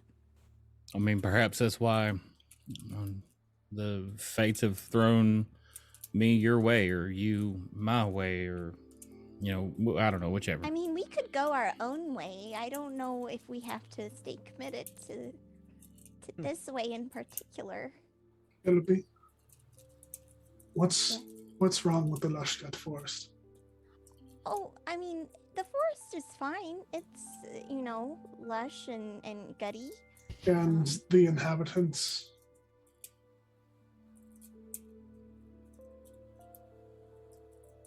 I mean, I'm sure they're lovely people. I'm sure they are just very nice to be around and stuff.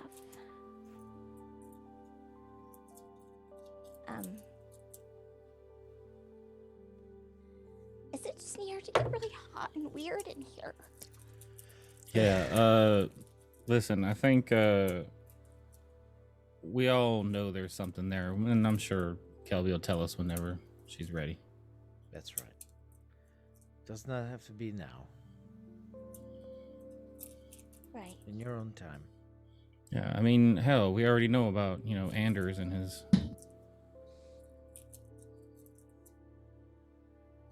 We gotta find something out about me and about Mistwin before we find out about you.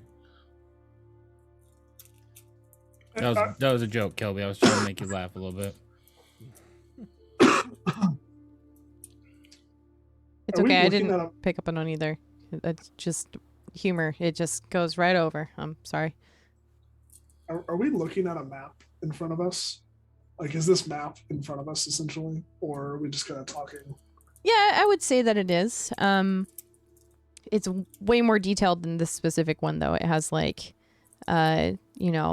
names of cities and civilization and landmarks and mountain ranges and stuff. Some things are even crossed off, or there's notes on them. But yeah, you see this whole continent before you on a map. Kelby, if it makes you feel any better, I can point out where I'm from. Really? If that would entice you.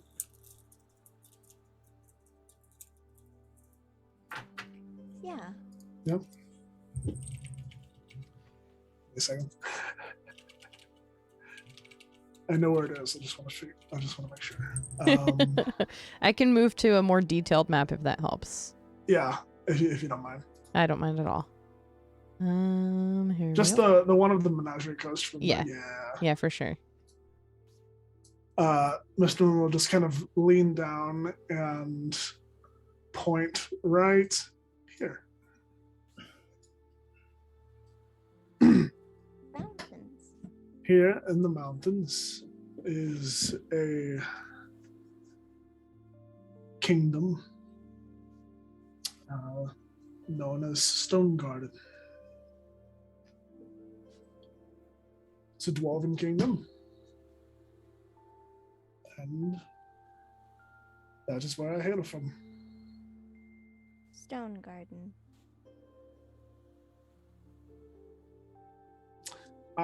Would the Stone Garden's not on the map? No. Is it yeah, okay. I can add it to the map though if you want. I mean, if you want. I'm saying more specifically the annotated map that Alfie has. Stone Garden's not on the map, is it? It would be, actually. Is it crossed out? It has some writing next to it. What does the writing say? Can you make a perception check? I sure can. It's real bad. I'm going to use my inspiration. It's not that good. Perception, 10. 10. From where you're at, this map is like facing the side where Alfie's chair is. So I would assume you're like on the other side to make it a little bit more formal. So it's like upside down and it's in a bit of cursive. It's written in like red pencil, so it's kind of hard to make out. But what you can make out is the word opposing.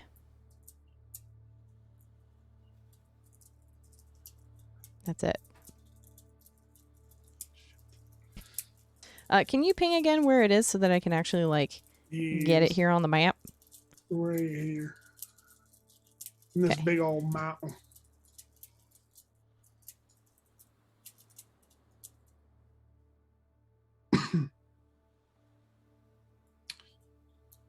Cabby, I don't expect you to tell us what's going on with this forest, but it is nice for someone other than just myself to know where I'm from.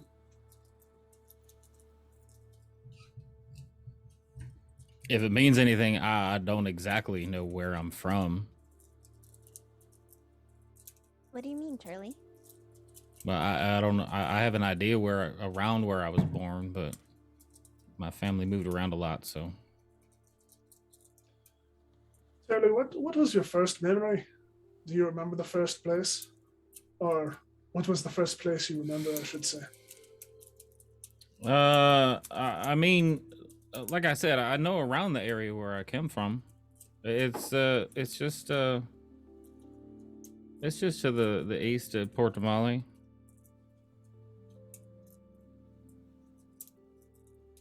Really? Yeah. You mean we have been that close to the place where you come from? Probably, yeah. Wow.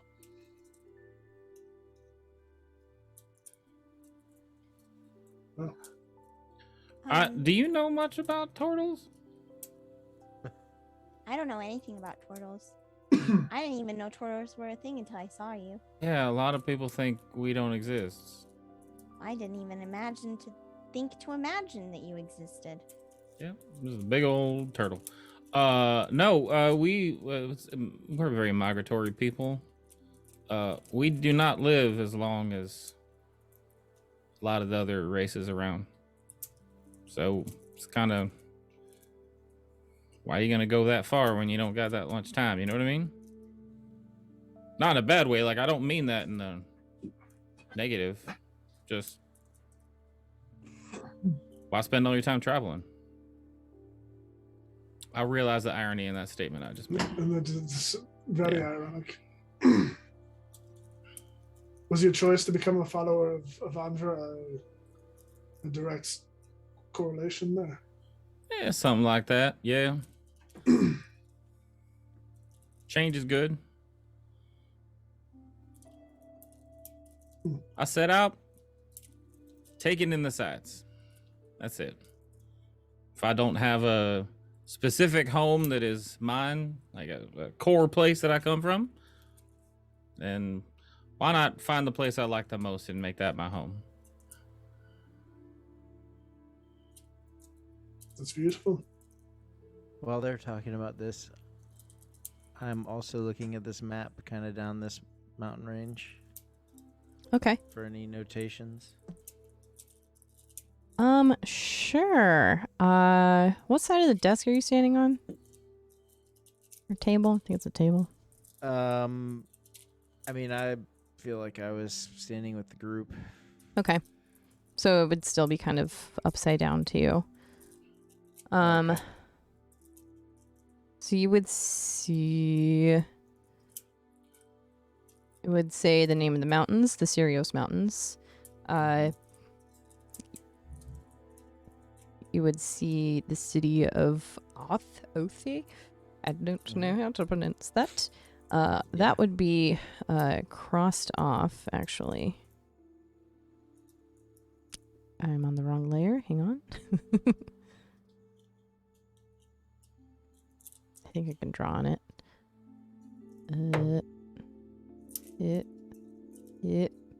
That would be crossed off. All right.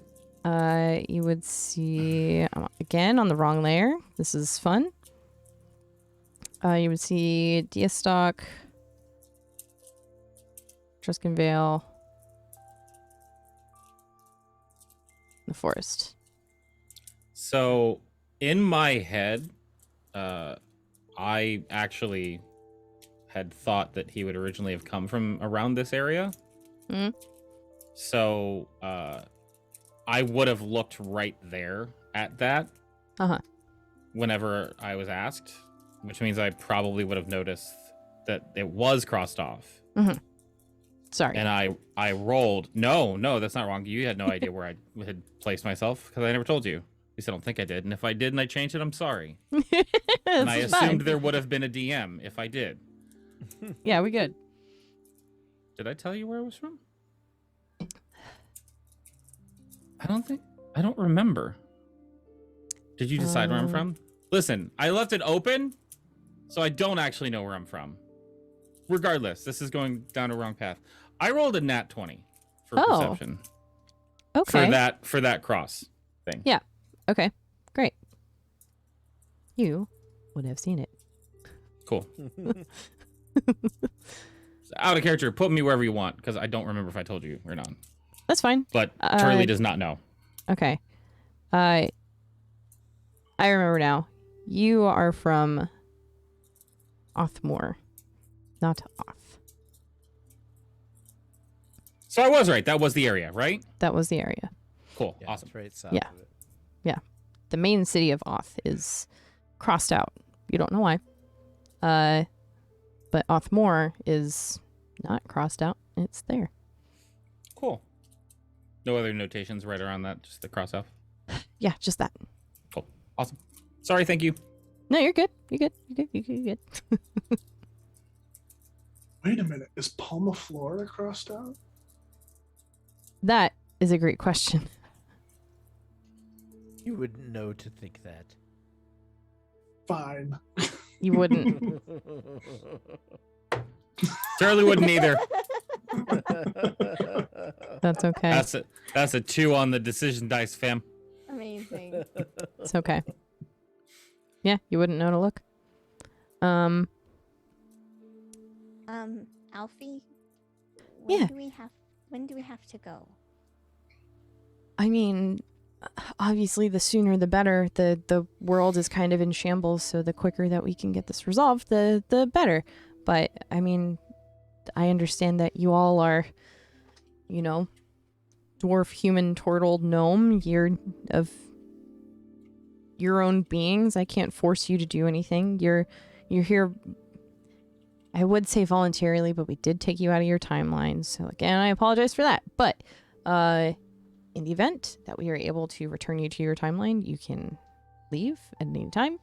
So what I'm saying is currently, even now, you're here voluntarily. So it's up to you. I think we want to speak with Nikolai. first, Yeah. right? Yeah, he won't be back Yes. until tomorrow evening. Late tomorrow night at the very latest. So what I'm hearing is more sleep, more hooch. If you require it. I finally get my charcuterie board. I'm sorry, Sean. I can't remember how to pronounce that. Ashante. Yeah, something. that thing. Yep, my moose bausch. We'll get that. Could I put another request in for Petit Fours? Petit four. Sure. Yeah. That's fine. All right. Paper's right over there. You know the drill. You're good. Oh yeah. Okay. Yeah. Unless we're leaving today, but No. Nikolai's not back till tomorrow. We're here to help you prepare in whatever capacity that you need. So that's totally fine. Yeah, we're on a ticking clock because of the current destruction of our timeline and all that. But you take your time. It's okay.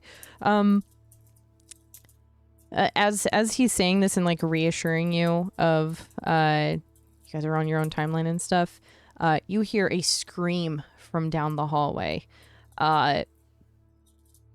loud and raucous, ringing down the hallway, and even reverberating back. It puts Alfie completely on edge, and as if this is something that may have happened before, he is very alert and stands up and rushes to the doorway and kind of just peeks his head out, but he's still like holding on to the threshold of the door in the event that he needs to barricade himself in here.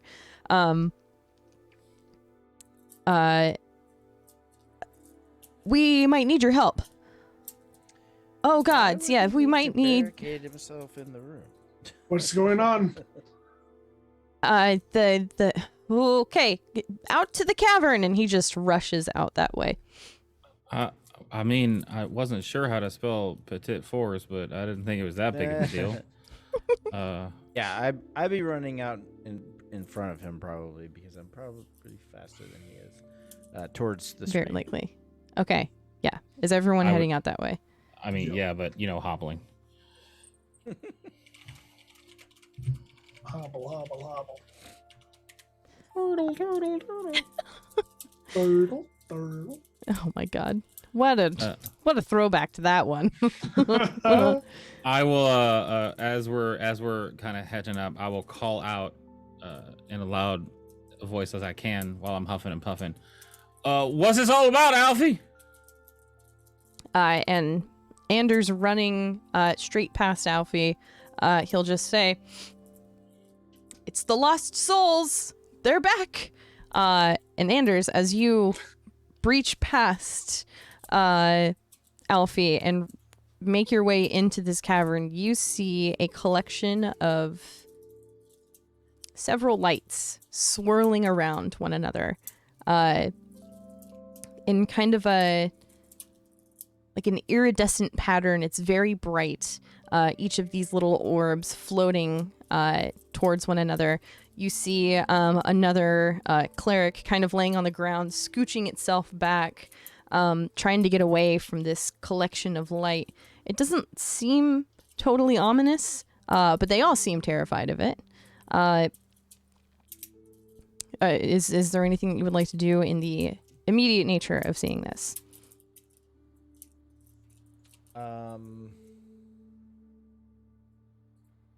How far? No, I'm how just far away watching. is this? So this is happening in the middle of the cavern. Gotcha. Anders has super speed, so he's like already in there. The rest of you are still catching up. So I'm allowing Anders the first initial thing here. Yeah, I don't think there's anything I could do, but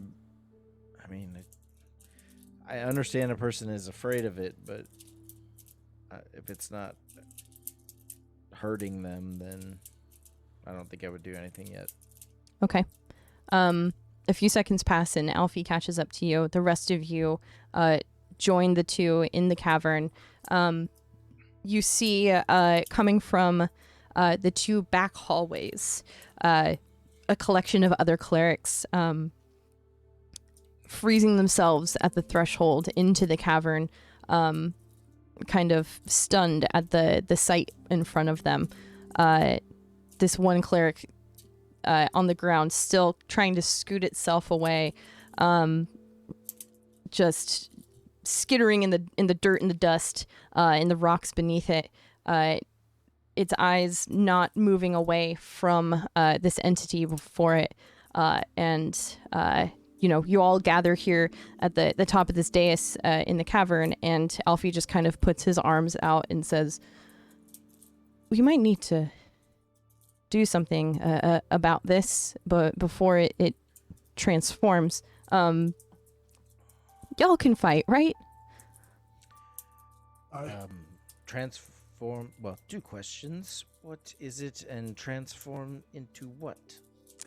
Just as you say that, the swirling light orbs, they kind of form together into this greater ball of light. And within a flash, it seems to amorphize into some sort of form. Ghastly in appearance. It's hard to make out exactly what it is, but you hear a great roar come from it. 2 giant arms swing down onto the surface beneath it, and the cleric that has now scooted up against the wall of this cavern is now desperately crying for help. that's where Yeah. we're gonna end the session. Oh, you son of a... Of course. So we're gonna Oh. start our next session with a combat encounter. Shirley was gonna step up and cast Beacon of Hope. Come on. Write that in your notes for next time. I was in the process of like picking my combat dice out. Set him up for next time. It's gonna be great. Wait, man. hang on. This creature is clearly like a half CR, right? Like I'm gonna turn undead and it's just gonna be dust, right? Oh yeah, 100%. Cool. Yeah, it's just Yeah, gonna be okay. like, it's the Turley show. Look at me, a cleric. who Beacon of can Hope. do the things. Be gone, bot. Everything's fine. Everything's great. Fine. It's totally fine. So on that note, we're gonna close out this session here. Sorry to just leave it like that, but Fair gotta find a way to leave it on a cliffhanger. Dang it! Screaming. Screaming. It's like a Tuscan Raider. Aw. I think that's gonna do it for us here, folks. Let me get back to the screen so it doesn't just look like a map. Do I have to adjust? Oh, I don't. Surprisingly amazing. Thank you all for joining us here today for Against the Tide. Super appreciate y'all being here.